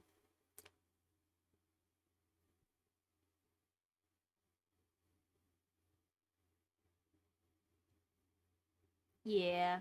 it's unfortunate, but maybe one day. I don't think either of my roomies really enjoy it here that much either. So, and we know lots of people that live other places, so it's not like if we had the funds, we would be stuck here, which is good for the future, but also yeah, right now it's kind of not really like even with me here working on my computer, like my girlfriend has a job that's like out in the real world, two of them, and like, you know, my other roomie has stuff that's like here, so it's yeah, it's not really reasonable for us to pick up and ditch everything now.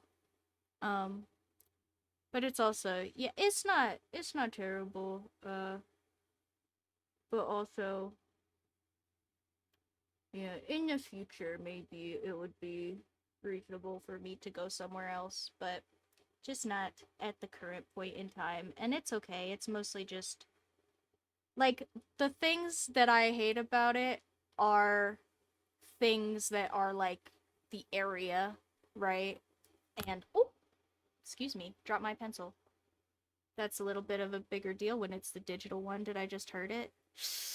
Did I just hurt the nib? I maybe did. Uh, Oops. Hold on, let me see. Is it still working? Oh, okay, good. Good. It's still working. Yeah.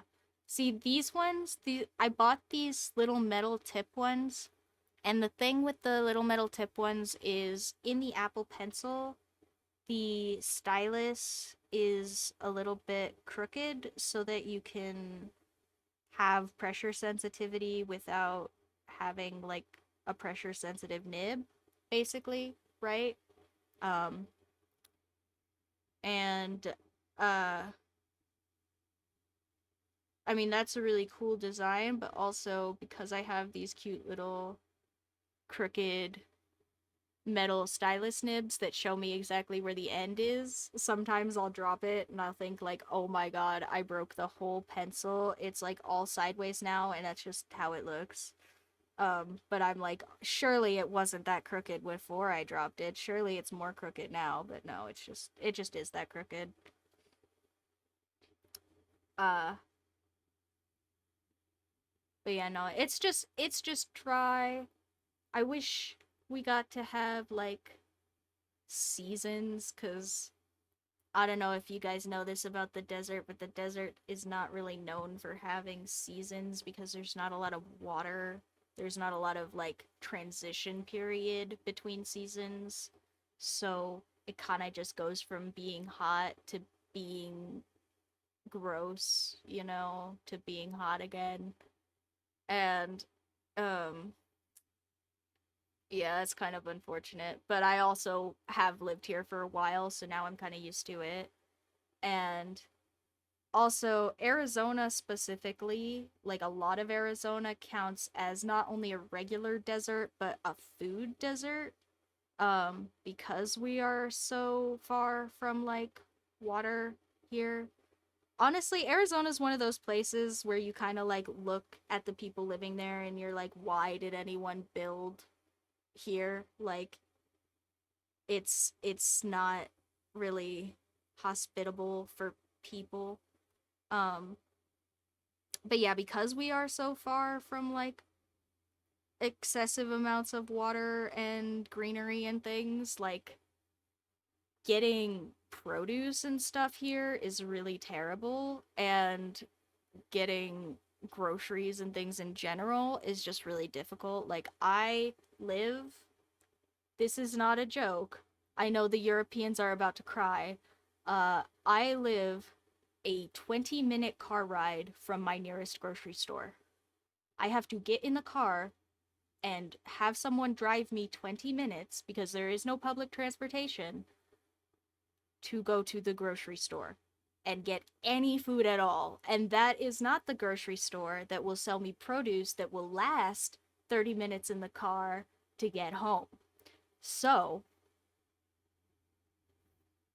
if I want to get like produce, I probably have to drive in the car more than a half hour to go get it. Um, so yeah, food deserts are really not cool. Food deserts are not cool. So I would honestly rather not live here. Um, but I now have a good amount of root here, and I have been here a while and gotten kind of adjusted to those things. So even though I do acknowledge from an outside perspective those things are terrible, I I do genuinely dislike them a lot, and I wish that they were not the case. But also, they are the things that I have learned to deal with about living here, and I do just still live here, so maybe not forever, but for right now. And I try, for the most part, like I got really into mindfulness in college, so I try really hard not to be like spirally and worrying and upset about stuff I can't do a ton about. Yep, yep. Nah, I if I wanted to take a bicycle into town, it would probably take me like 40-50 minutes to get there, and there are not sidewalks all the way. I would have to either drive like ride my bicycle on the side of the highway, or I would have to like the superway with like cars going really fast, or I would have to ride my bicycle like in the dirt. um so it really for the most part does have to be a car. And yeah, I could go to the gas station. There is a gas station in my area, technically. Um, and I think they sell like apples and bananas there, maybe? But they're usually like gross enough that I wouldn't even eat them like there at the gas station, much less like take them home. Like they sell like individual, like I don't know if you guys know this about US gas station culture, but like gas stations are supposed to kind of act like convenience stores here in the US, but like all of the things there are just like really overpriced and terrible because of commercialism being really terrible here. Um so we don't end up like, yeah. Yeah, not something I would eat with my gooey little eggs. I would also never buy an egg from a gas station ever. Never. I think if you buy an egg from a gas station here in the US, um you are just asking to get sick. And yeah, that is all I will say. Um but yeah, no. The food here from gas stations in the US is usually purposefully bad because it is exceedingly cheap. Um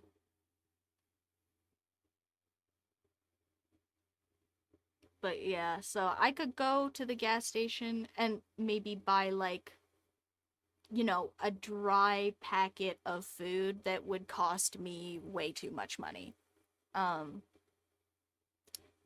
and there are a couple of small like restaurants kind of near me, but uh restaurant food here in the US is also kind of traditionally really overpriced because you are supposed to be paying for service, and then you also have to tip people, and tipping culture is really terrible here in the US, and you have to tip like everybody. It's crazy.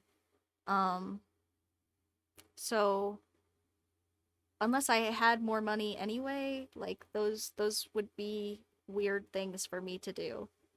So realistically, the thing I'm supposed to be doing is going into town to the grocery store, which is like 30 minutes away, and I have to get in the car with no public transportation, so I have to pay for, gas and nonsense and car insurance and a car, uh, just to go to the grocery store. It's kind of crazy.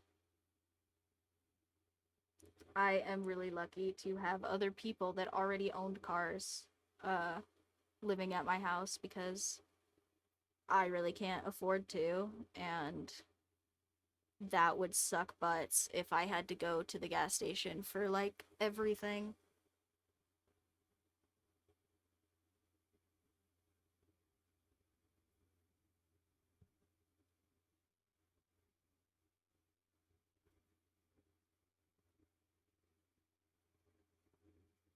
Hmm. Sorry, I'm having a hard time figuring out what's wrong with the other side of this star.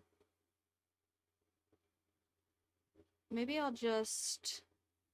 I think I'm gonna use tools again and we can do a cute little lesson.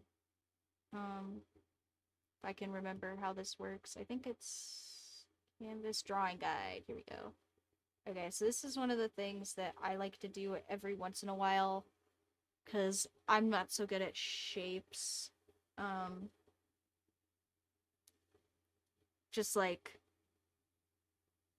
straight line shapes like this. Uh,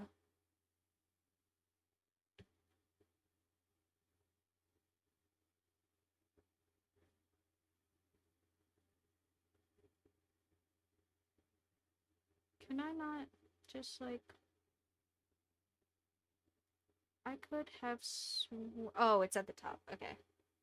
I was like, I could have sworn you could tilt this. Okay, hold on.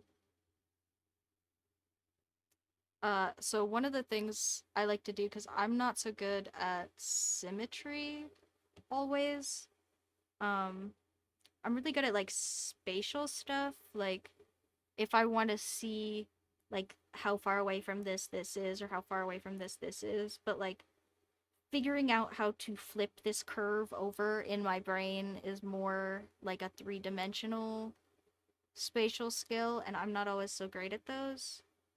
So, one of the things that I think is really useful, um, especially for me, is sometimes if you're having a really hard time doing something like this, like drawing a star or like just a shape that's kind of at an angle, uh, you can use a lot of different programs will have like very specific types of drawing guides like this one, and in Procreate all you do is you go to this little settings wrench up in the top left and you go to canvas and you go to drawing guide and you turn that on. And then what I was doing before was I was editing the drawing guide, and uh if you do that, and here I guess I'll do it again because I think it's a little bit off still.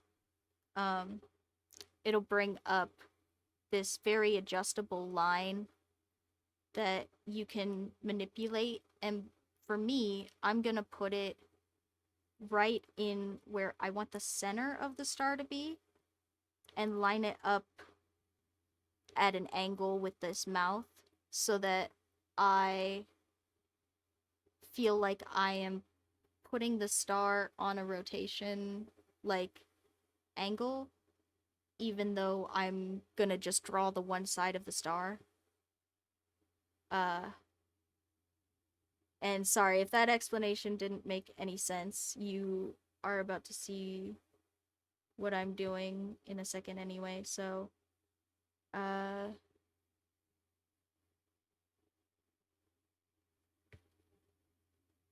what in the heck?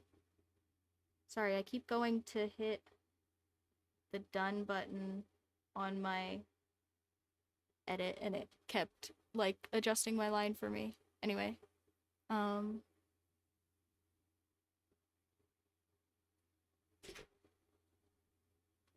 But here, let's see. So now, if I take this and I draw that corner, it's gonna draw this other corner on that rotational angle that I wasn't so sure about. And I can just bring them together here at the top. And see, that looks so much nicer, and I have no idea why, but it just does. And I can even edit it so it looks good on this other side if I'm not sure why it doesn't look good on the first side, you know?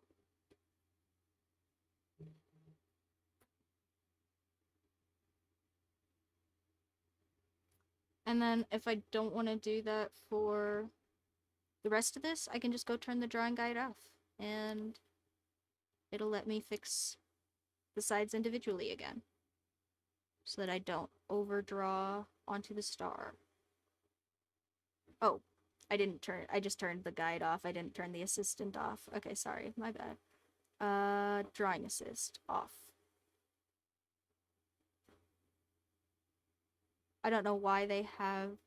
I think it's because of the way layers work in Procreate, but if you turn the drawing guide off on a layer, it doesn't turn the drawing assist off on a layer for some reason. So just if you are doing the thing I just did, keep that in mind, I guess. Um, okay, good. I'm glad the explanation was understood. I was a little bit worried that I was rambling there for a second because I was kind of just talking as I worked. Um, and then I think I'm gonna come in here and just add kind of like a sharp outline to this so that it really stands out that it's a metal ninja star. Because I want it to look spooky, even though it's just sitting in his mouth, you know? So I'm just gonna add some little edges here. And this is the other thing I really like about Procreate is it will let you edit like all sorts of really simple shapes. Like right now, uh I'm doing a bunch of editable arcs. Um so on top of being able to edit just like lines, I can edit like the actual like curve of the arc or like where the point is, you know? It's really, really nice.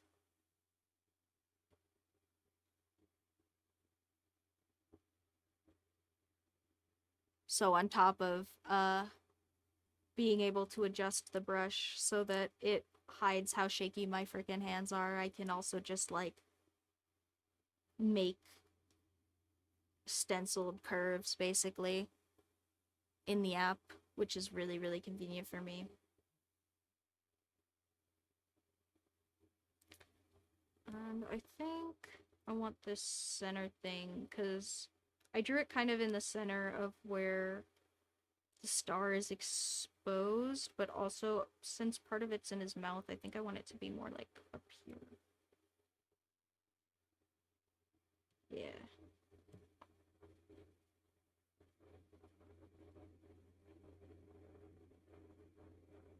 Hmm. Maybe more like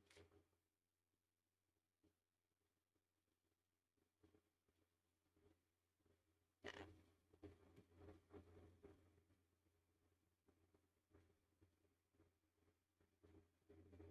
Yeah, that looks spooky. Sharp.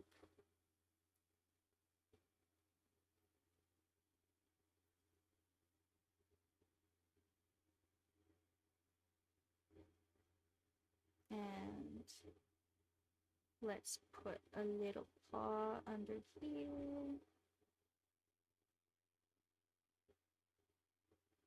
Little paw over here. And voila, we have Ninja Cat. I'm gonna give him some little fur boots.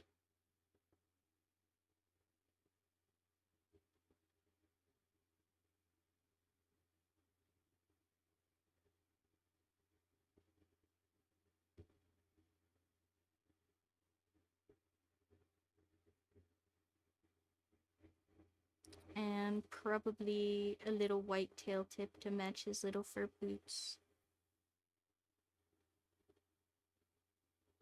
Yeah, he's so stinking cute.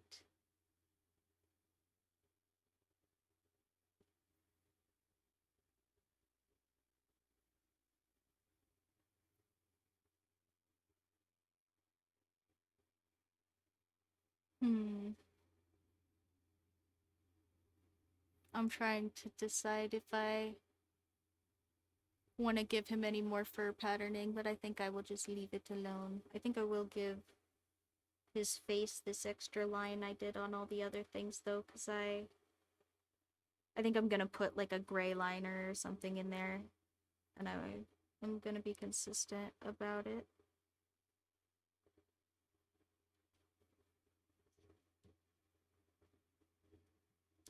And ta-da! He's so stinking cute. He's gonna chew on all of your stuff and throw stars into all of your couches. But he's gonna do it real cute. Alright, let me look. What are the colors for our ninja cat?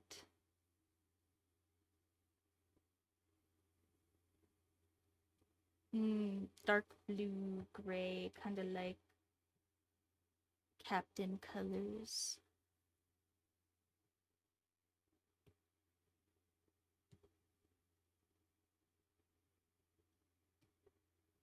So what about...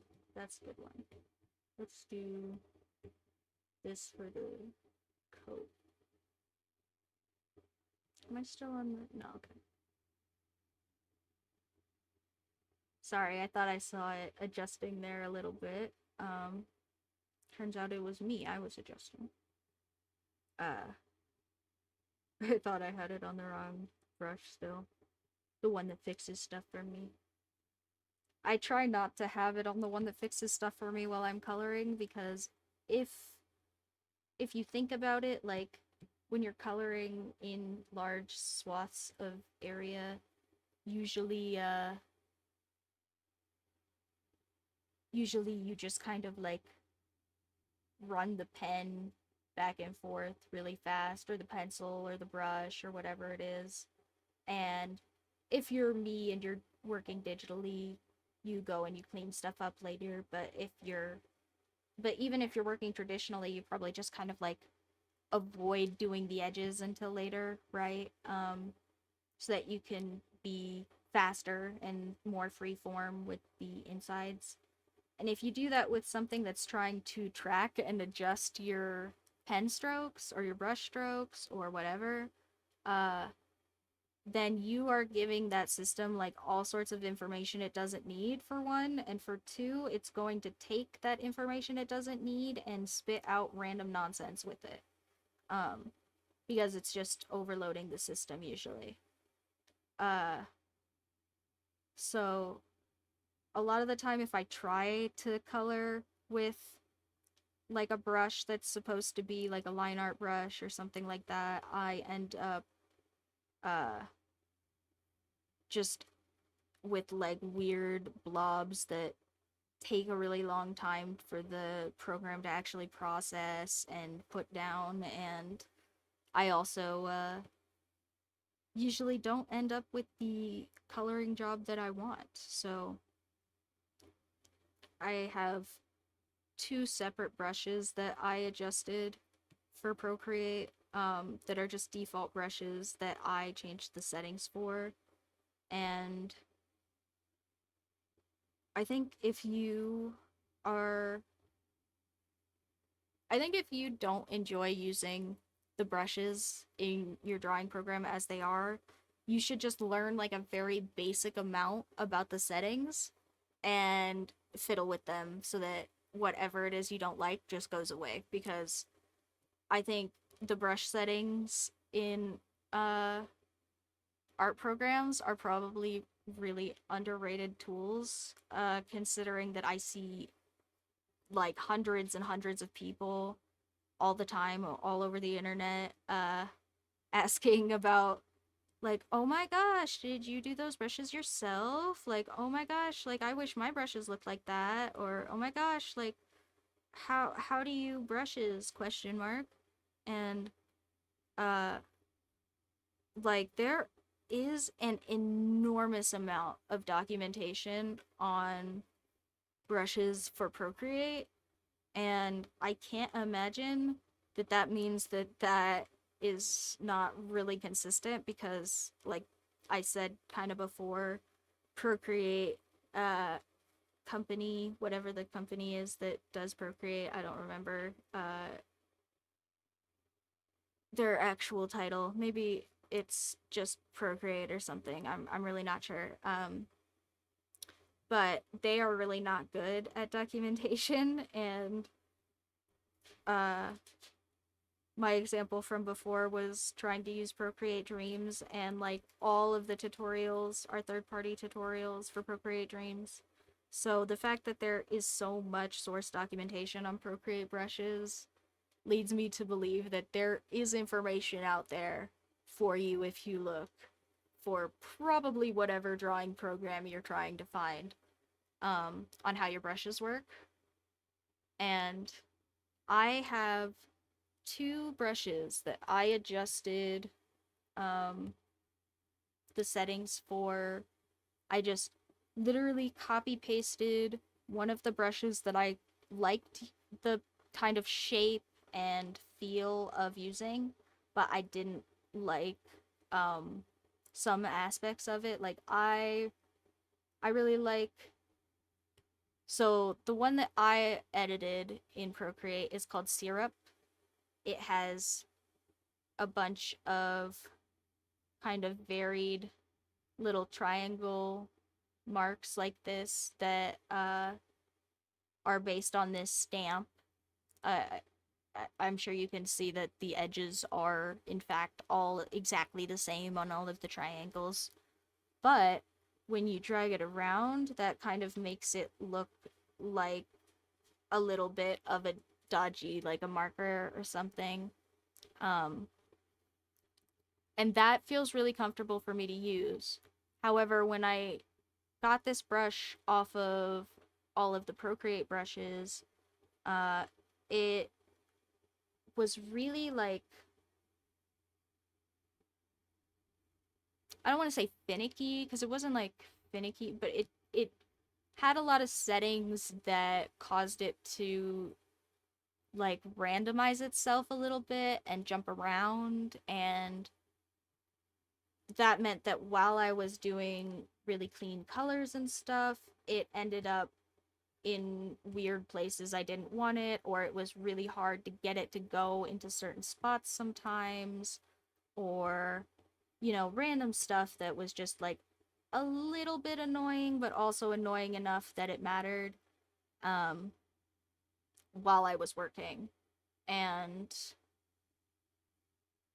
so what I did was I went and I learned like very, very basically about how stuff like the jitter settings and streamline and like the autocorrect settings and stuff like that worked, so that I could go and take uh those colors that I really like and that shape that I really like and make them actually work in a piece instead of just like trying to force the brush to do what I wanted without messing with any of the settings. So now what I have is I have two of these edited syrup brushes, and one of them, uh, here you can see them. I have them marked as 1 and 2, but with 2 1s because it's the copy. So it just copy, put a 1 at the end, and I let it stay there. I'm not sure why it has syrup 1 in the recents twice, but I'm not gonna complain about it. So, but yeah, so syrup 1 is the one that I have that auto adjusts things, and as you can see, it like really, really cleans up the lines while I'm moving along, and that's a setting I can fix.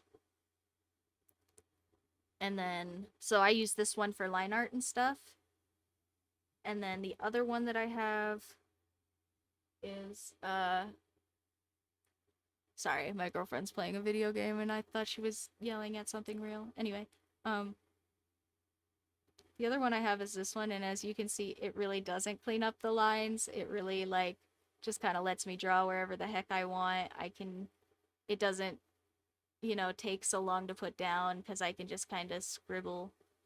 Um, and so that's the one I use for, like, colors and, like, really kind of etchy details or like my signature. I don't want to have it as clean as the line art, right? Because I want the letters to look like letters.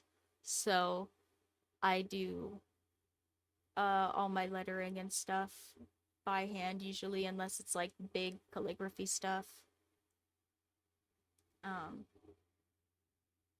Also, I think maybe I'll just leave white tails and paws and stuff because I was gonna do like a light blue or a light gray, but I don't really like the way that that looks so much.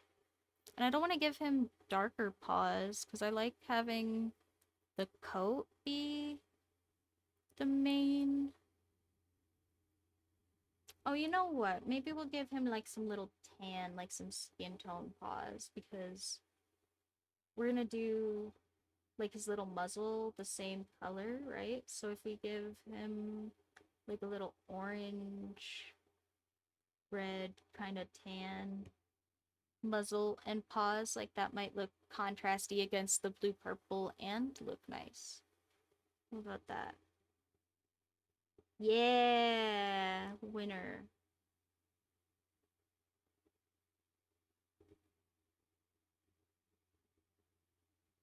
But I think I want it to be just a little brighter so it has more contrast. There we go.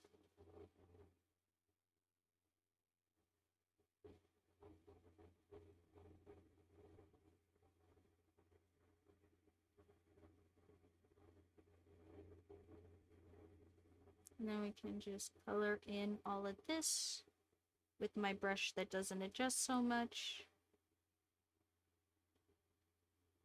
And I do have it set to adjust a little bit just because, again, I do have kind of shaky hands. Not all the time. I can, like, I have ADHD, guys, and anxiety, and up until very recently, mega massive depression, um, which sucked, but if you have mega massive depression, get get therapy and help because holy crap, guys, that sucks so much. It really, really, really does. Be nice to people that are dealing with that because holy crap.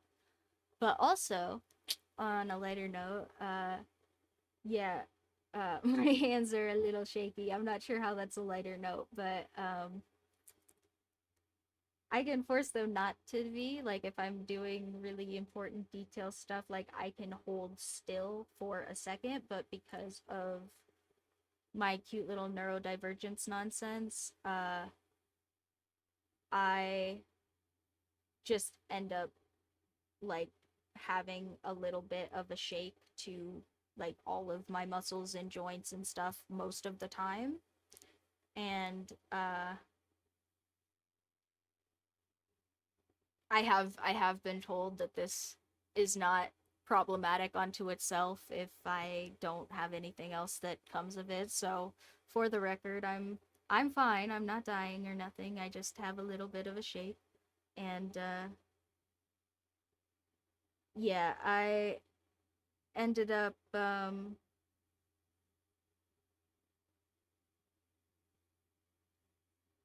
deciding that even with my brush that does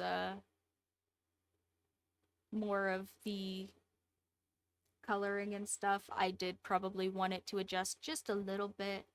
to compensate for all of the shaking my hands do if I'm not trying really hard, just because it's there makes it easy.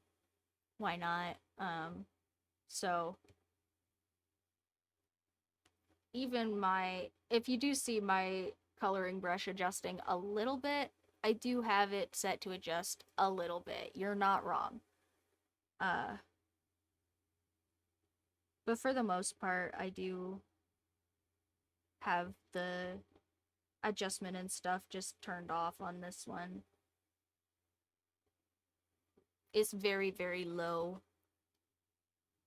It is lower than whatever the default setting was.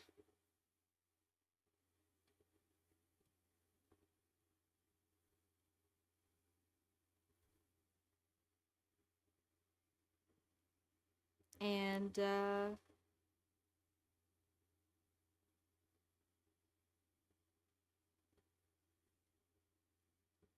yeah, that's I think that's the end of my brush TED talk. Um I really like these two brushes that I made all by myself, and I will probably continue to mostly use these two brushes. Like, I do use other brushes if I'm gonna do like text or textures, or like, I very recently, I'm so proud of myself, figured out how all the multitask gestures for clipping masks and stuff work. So I can do that a lot easier now. And I will be honest, I didn't really get how clipping masks worked in Procreate as a whole, because I thought they worked slightly different than they actually do. So now I can just uh use that clipping mask tool on some random nonsense to add those textures, and so I have used more texture brushes because of that. Uh yeah, I'm glad people understand, cuz it was, yeah, I mean, I really like them. I made them just for me, and so they work really well just for me. And I think if you are frustrated with your brushes in your drawing program not working just for you, you should just make your own, honestly. Because it's kind of like, I think it's kind of like computers in that there is a lot of like base random vocab and knowledge and stuff that is a little annoying to learn if you have never touched a computer, right? But also, if you learn that little bit of base knowledge and nonsense, then computers are really useful and you can get a lot of stuff done, and it's not as hard to print out instructions to go to your friend's house, you know? Um, and pencils are great. I have my pencil right here, and I love my pencil.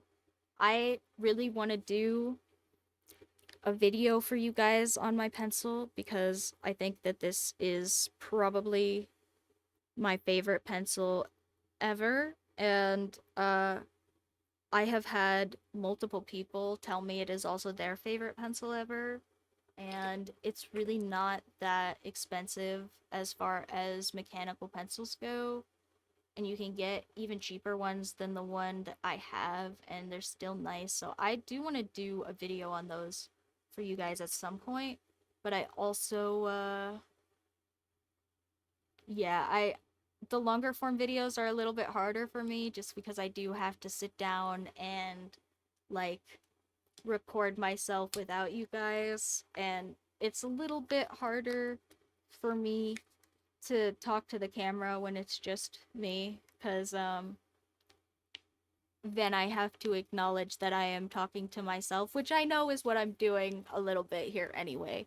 But yeah, if there's not the cute little chat responding to me, it's harder for me to keep up the energy and pretend I'm just as interested. Because cuz I'm a little self-conscious, I'm a little insecure, all that nonsense. I am only pretending to be good on camera. I'm good at pictures and talking to you guys. But yeah, the long form videos are a little bit harder for me to convince myself to sit down and record, but I do want to do some of those for you guys cuz you have been really lovely. And hold on, I'm gonna switch you guys to my face so I can check what my iPad battery is at without doxing myself. Okay, well, I will leave it plugged in then. I was gonna unplug it and take this cord for my headset because my headset's beeping at me, but I will use a different cord. I have so many cords. I just have to. I don't know if you guys were here, but I think it was last stream or the stream before. I unironically called all of these cords on my desk a rat king. Um, maybe it was during. There's a cat. So, hi. Oh, are you gonna get up in the box? Here, hold on. I maybe can tip the camera a little bit so you can see him. He's. Oh, look at him. He's in the box. I put the box from my keyboard up on top of my dresser behind me, and both of my cats have been very interested.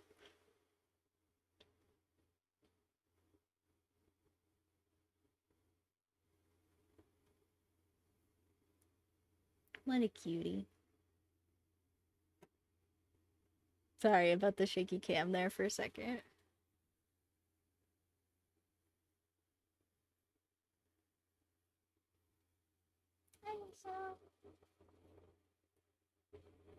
He's so cute. But yeah, I have way too many cords on my desk. Because I have. Okay, so I have my laptop, right? My laptop is the base of all of my office everything and my gaming and everything. And I also have a second monitor. And I also have a keyboard. And I also have a mouse. And I also have this microphone and two cameras and my lamp and my mouse is now Bluetooth, or my mouse is now wireless, but until I got this one, my mouse had a wire in it too. Um, there are lots of wires about. And then if you count stuff like chargers and my controller and my uh other chargers, you know, there's a lot of cords on my desk. They're all kind of just here. And I'm not that good at cable management. So me unironically calling it a rat king was probably not that far off, honestly. I'm actually embarrassed enough about it. I'm not gonna show you guys. It is pretty bad. It is there are unironically probably at least a dozen cables kind of just here on my desk. And thank you. Thank you for the first time chatters. Those are always sweet. And greetings to you too. Um, yeah, it's uh, it's definitely a mess of wires. And I think I'm done with the Ninja Cat too, but I'm gonna give him some cute little eyeball things again because I thought that was a sweet idea. And ninja stars are kind of an easy an easy yes for that, right? We're doing all right. We're doing pretty good. We're being a cute little egg. Uh, I am so cozy, actually. This thing is awesome. Um, I am so glad I bought it. I was really worried it was gonna be, uh, Yeah. Sorry if you guys hear tearing noises. The packing paper from my keyboard is being destroyed by the cat in my room behind me. But yeah, he he's gonna get some little star eyeballs.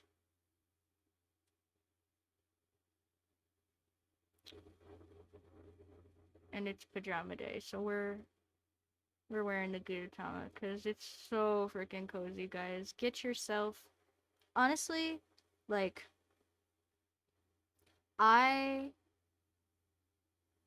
I was totally one of those people that was like pajamas are overrated. Why would you buy clothes just to sleep? Like that's freaking silly. Oh, I'm doing this on the same layer, aren't I? Oh no, I did switch. I'm smart. Okay, anyway. Um oh, that's so sad. I'm sorry. Uh I've got two. They are doing the cat cameo on the side here. The gray one in the chair, his name is Misho, and the one peeking out the window at the top, he is Mushy. They're both just a little bit older than a year. I have not had them super long. But I love them to pieces. Uh Oh, that's so great, dude. I That's so long. Yeah, she had a good one. Oh, bye, Bobby. Mine is leaving. Um, but yeah, that's really crazy and really cool. Um, but also, yeah, big sad. Sorry about that. I I am so not good at Oh, thank you so much. Uh, yes, that's so sweet of you. Dopamine loops for everybody. What the heck? Well, now we got all sorts of engagement. Thanks. That's really sweet. Uh, I appreciate the heck out of that. Um, yeah, I love my floofs.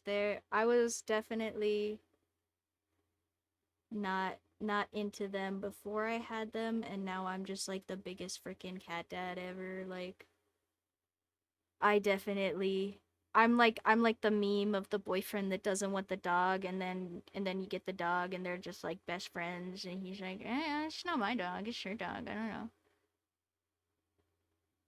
Oh, you're so cute.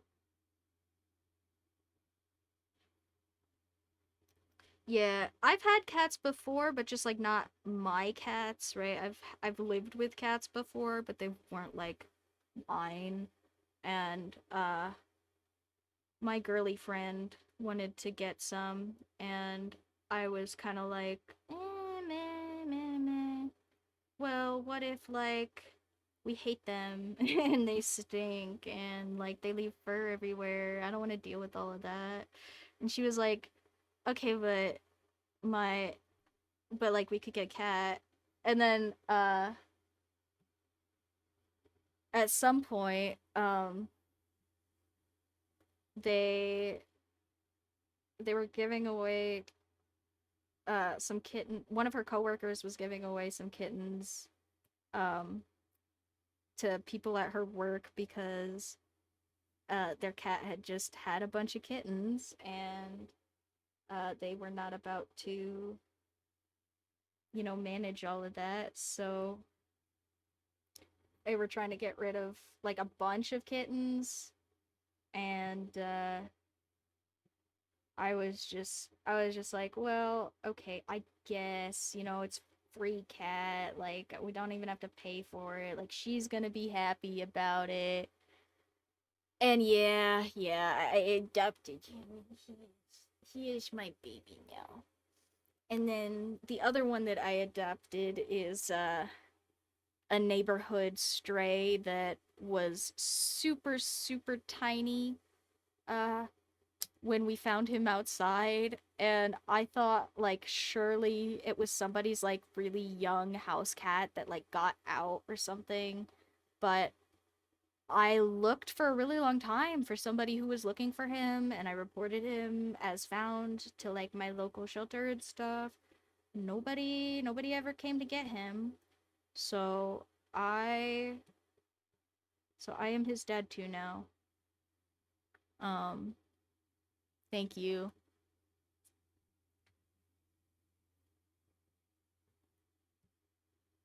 Also, if you guys know some cute little gender neutral terms for parenting, you should totally like send those to me uh 1,000 times, because for a while I was gonna say I was saying mod. I was saying like it as like a mix of mom and dad, but also I don't know, it just sounds really formal. I didn't like how formal it sounded. Uh yeah, but see, I want something that sounds less formal, like parent sounds too formal. I don't like English. English is so dumb. But parent just sounds really formal in English, and the maybe I can call myself the valet, the car handler, you know. That's kind of cute. But it doesn't really work for anything other than cats, you know. Not that I care about anything other than cats, honestly, but you know, it'd be fun to have like just a word.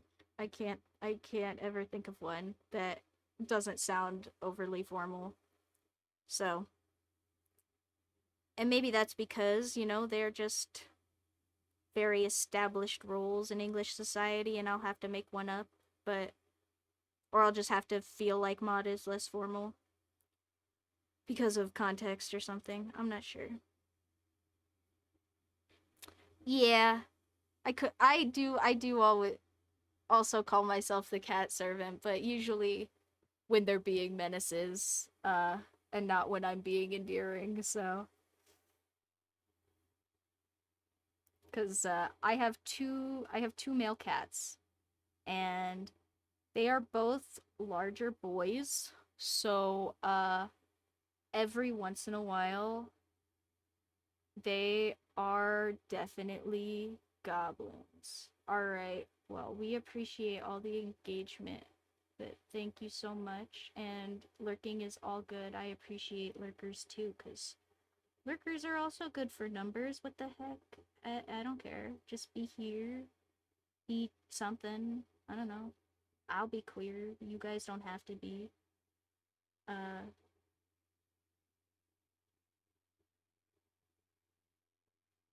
I don't know another word that rhymes to put there, but you know, something. You guys be something. I don't care.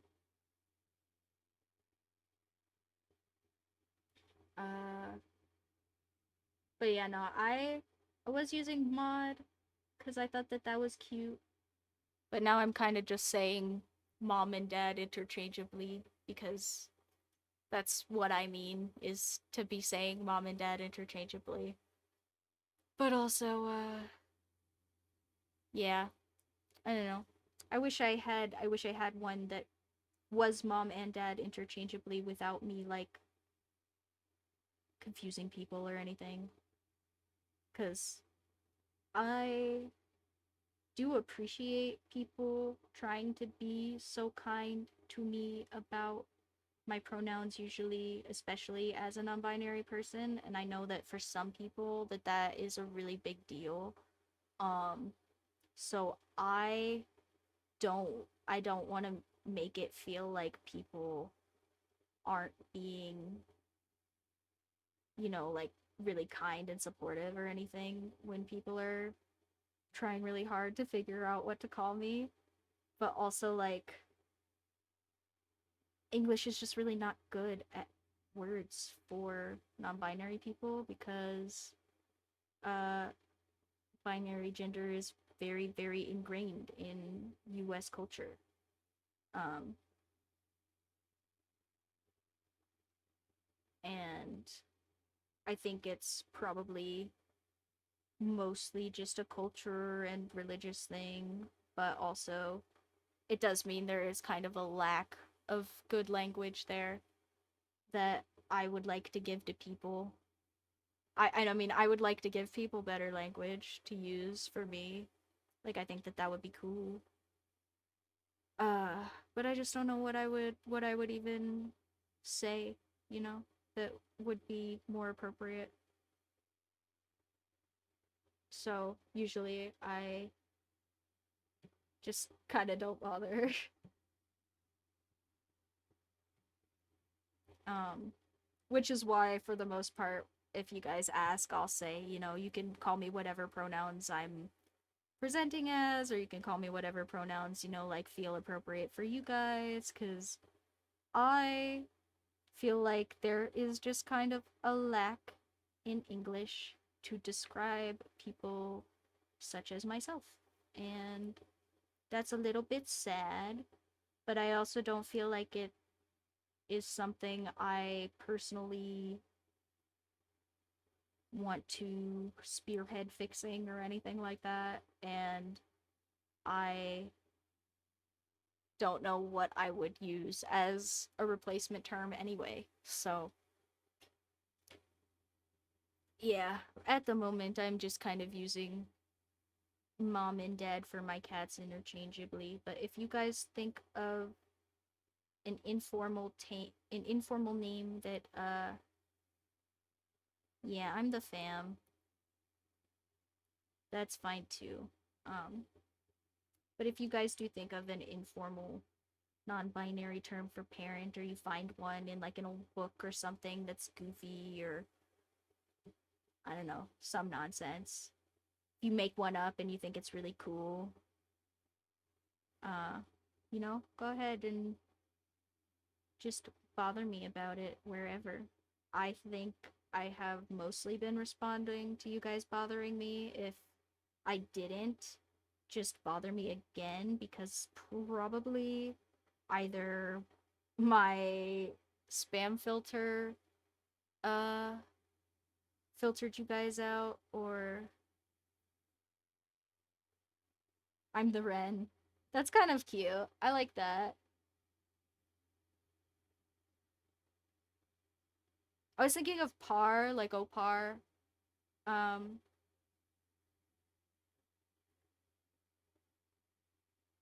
but Wren is like,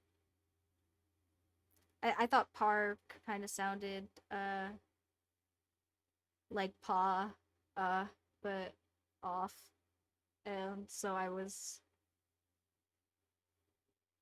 But Ren, though, Ren is kind of cute. I like that one. Maybe I will steal that one. We'll see. We'll see how I feel about that one after I use it or something. Because I liked Mod using it by myself, and then I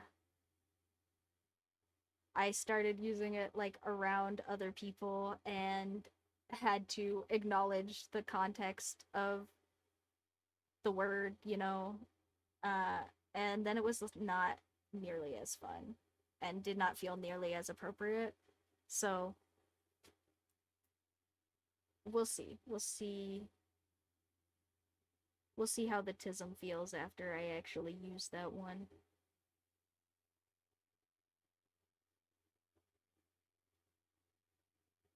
But that is definitely cute, and I might. And if I do steal it, I will come back and let you know.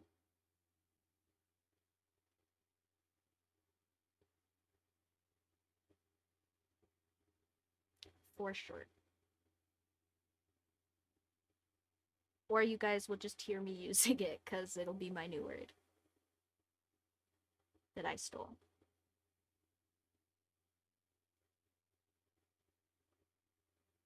And sorry I'm being so picky about this outline, but I really didn't like the way that my pen was doing the tail in the back here, and I wanted to look nice. And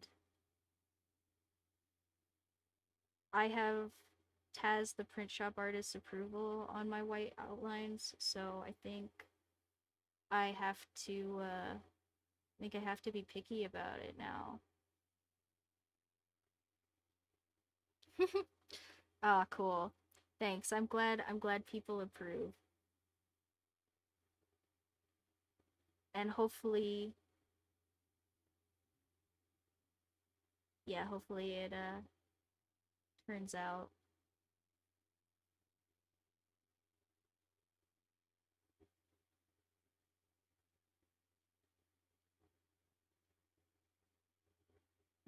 Just a little bump right here.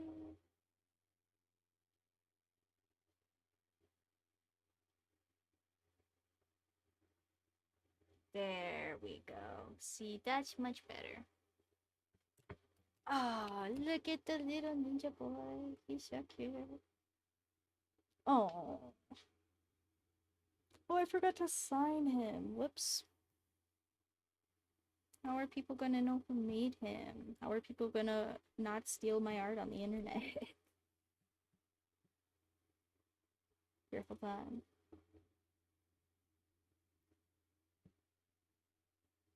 And just in case you didn't believe me when I said I do all my signatures by hand, look, I turned on the by hand brush right now.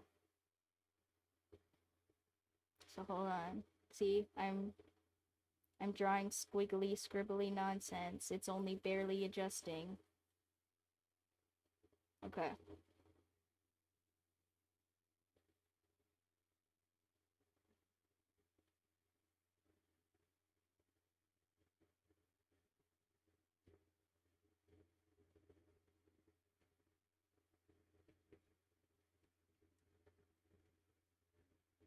I do all my lettering by hand. Ta-da.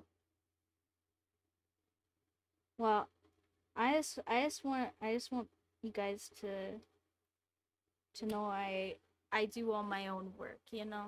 Like I don't have a signature stamp.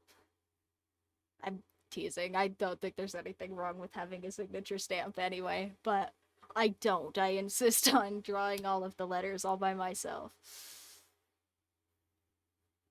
And usually what I will do is I will put my signature down in a couple of places, and I will usually have like one really like prominent one, and then I will kind of go in and like either add or enhance like some details. Like right now I'm gonna just, with a slightly lighter color, I'm gonna put my signature on his butt so that uh if people do try to go steal stuff on the internet, um it's not quite as fancy as doing the like embedded watermarks or anything like that, or like, you know, the like encryption enforced like random trash watermarks or whatever, you know, like the random trash data that people will put in. But it, you know, it feels like it's enough of an upgrade from uh just putting my little at in the corner, that like maybe it'll give me a little bit of protection from people stealing my art stuff, you know? Like maybe they'll just see the big signature and one other one and not notice that I put a little tiny one in the cup or something, you know? And then if somebody tries to steal it, I can go at him. I have my signature right there. It's right there. You see? And then they go, ah, excuse me, sorry.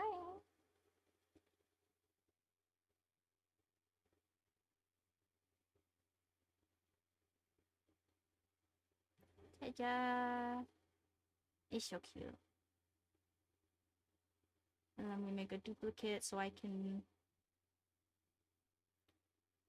flatten it, and take my sketch out for copying it and putting it on our big collage.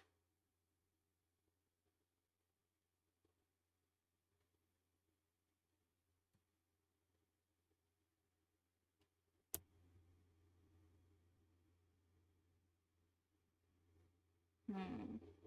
Where do I want to fit him in here? Maybe I want to scoot this one kind of up in here. And scoot this one. This a little bit lower.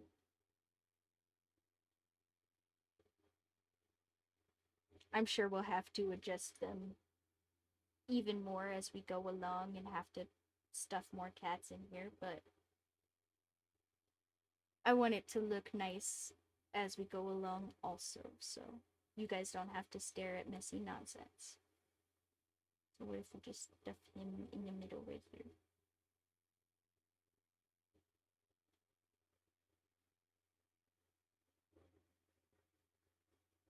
Ta-da!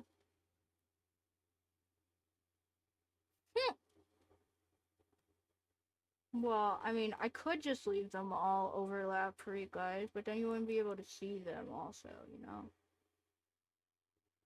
I also kind of want you guys to see them, because they're, like, kind of promos or whatever. I'm gonna make stickers, I think. But I'm glad that nobody cares if I'm drawing messy nonsense, because there is definitely a trust the process stage for a lot of these. Um, I think I chatted with you guys way too much and yammered on about my freaking pajamas and stuff today, so we only got two done, but they are super cute. I love them a lot, and I think they still came out super good. I'm glad you guys enjoyed, and oh, and I do have like a stupid kind of dumb announcement thing, cuz apparently uh Twitch is doing a thing. I know everybody loves it when Twitch does a thing. Uh but Twitch is doing a thing where I'm not going to be allowed to keep all of the VODs back uploaded on here for you guys anymore, just because of like storage. Because they are downgrading the amount of storage things that I can have without being a partner, affiliate, whatever. So if you guys want me to put more of those back up, I guess yeah.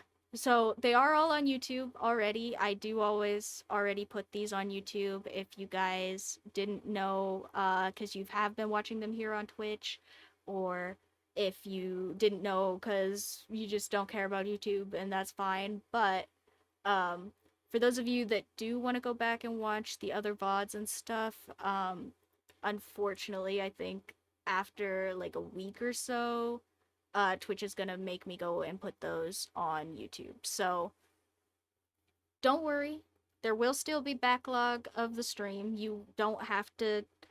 I don't ever want to get into a point where everybody has to be here to see all my cute little art stuff. Um, if it ever did get to that point, I would probably have to start making like stream videos or something for real, because I don't want to have to do that for you guys where you have to be here all the time, even if like it's a big project or something I'm doing a bunch of weeks that you really want to be here for. Like, that's silly. I feel bad about doing all of that. Everybody has lives. So I am still going to put them up on YouTube. Those should still be up within the week, usually is when I get them up there. um so it just won't be automatic anymore, unfortunately, and it won't be here on Twitch that there is a big old backlog. Um, well, thank you guys so much. I appreciate the sentiment, and if that's not all of you, I also understand, cuz yeah, making a bunch of accounts on different things to follow people around is annoying. So I get it if that's not your thing, but I appreciate the people that do still want to go over there and watch the streams. And also actually, if you watch the backlogs on YouTube, I I think I do get typically better engagement on the backlog streams on YouTube than I do on Twitch on the backlogs. But also, I think that's probably kind of the point is Twitch is trying to avoid being YouTube by letting me just leave all the streams up here. But also, yeah, that means I do kind of have to send you guys to YouTube now. So if you do want to watch the beginning of this stream or a different stream, unfortunately, like I said, is I think it will just for this stream go up automatically. Um I mean like just for the one for the current week, whatever that week may be. But if you want to watch back past that, I think you have to go to YouTube now. Um and I'm not sure if I don't think that's changed yet, but it is going to be an upcoming change. And so if you try to go to Twitch and look for this one, it may or may not be here depending on if you're listening to this on YouTube later. Um, but also, if you're listening to this on Twitch sometime this week, it may or may not be here past a few days from now or whenever. So, yeah, just a little update on that because that is just some platform nonsense I can't do anything about. And I wanted to let you guys know so that you didn't get all jump scared by my backlog not being here on Twitch in a couple weeks when they start enforcing that. Uh, I will have to have had I think like all of the backlog pretty much down because technically what I'm doing right now is I'm uploading all the VODs as like highlights because they don't let you have like backlog VODs unless you are like partner affiliate, I think, and I'm not yet. So if you notice that they're not there, it's because they have set a limit on how much storage I can have for that, and it's pretty small, honestly. So, um, yeah, if I ever do like some clips or stuff, like those will stay up on the channel, but I haven't really done that for the most part, so that the backlog is mostly just gonna go to YouTube, I think, for all of it. And sorry if that's inconvenient for people. I can't really do anything about it, so I just wanted to make sure everybody knew at least a little bit in advance so nobody got jump scared by them not being there. And I will probably say something again next week about this just in case people aren't here for this announcement or they just aren't, at their computer listening or whatever. I will just try to remember and mention it again because if you do want to watch the backlogs, you will have to go and subscribe to me on YouTube now, I think. Um, but on that note, thank you guys so much for hanging out with me today. And I really appreciate all the engagement. And you guys have been so sweet. You guys are always so sweet. I really appreciate you guys being nice to me about having a slow day and uh only getting these two little cuties done instead of three or four or whatever, and not having to sit here on Twitch all the time for my content, unfortunately, if you want to go look at those backlogs. So thank you guys for being so kind. Keep all that energy, take it with you, go out in the world and be nice. I appreciate the heck out of all of you. If you want to see this stream at the beginning or any of the other streams, you do have to go to YouTube now. So I'm going to add that to the little outro here is if you want to watch this or any of my other streams, please go head over and follow me or subscribe to me on YouTube. Turn on that little bell thing and it will tell you exactly when all of my backlogs go up. And I have a cute little playlist up there if you want to just watch like all the streams for some reason, or you need a bunch of random content just to like zone out to. I'm sure there are plenty of the earlier streams that are mostly me drawing and background noise. And yeah, so if you guys want to watch any of that, please head over and check me out on YouTube and go ahead and watch those there since Twitch is no longer going to let me have the backlog up here.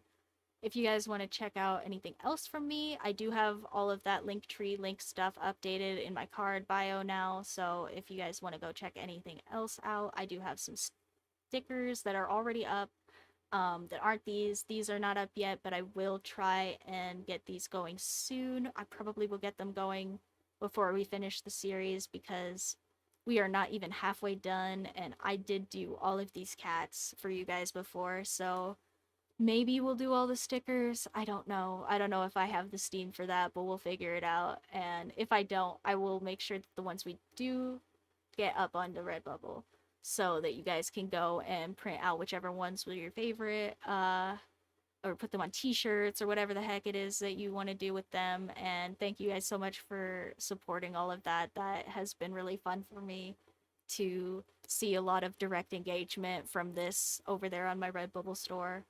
Um, if you guys want to check me out like on Instagram or anything like that, I do have uh my Instagram up there now. I haven't put anything up yet, but that one's under construction kind of page, coming soon. If you want to check out any of my established pages, mostly I've been doing stuff on Reddit for you guys. We have a couple new members in the subreddit, so that's really cool. Thank you guys for that. And I will keep putting stuff up there. Um, if I just need to like notify you guys of stuff. Also, the YouTube community tab I use sometimes for just like big announcements if I want to reach more of you. So, those are probably the two places if you want to get notifications from me that you should turn on those little notification bells and subscribe to me if you want to get notifications. And we do have a cute little subreddit, so if you guys want to go and chat with each other, there is a big open forum in there for you guys to say nonsense if you want to say nonsense or send ADHD memes or whatever the heck else. Uh, and yeah, if you guys, I think I do have like a hold or something, so you guys can't just automatically post nonsense. But there is I think the ability for you guys as members to post your own memes and things in the subreddit there if you wanted. Uh, so nobody abused that, and we'll leave it open. So yeah, if you guys want to go check out any of that, that's all updated in the link tree in the card. And thank you guys so much for coming to hang out with me. This is always so fun, and this has been super chill, especially for Pajama Day, which I kind of needed after all of my week of many things. But yeah, thank you guys for hanging out, and always wonderful to have you. Stay safe, have a good week. Keep your gas masks on before you put other people's on, and I appreciate the heck out of all of you and your support and your engagement.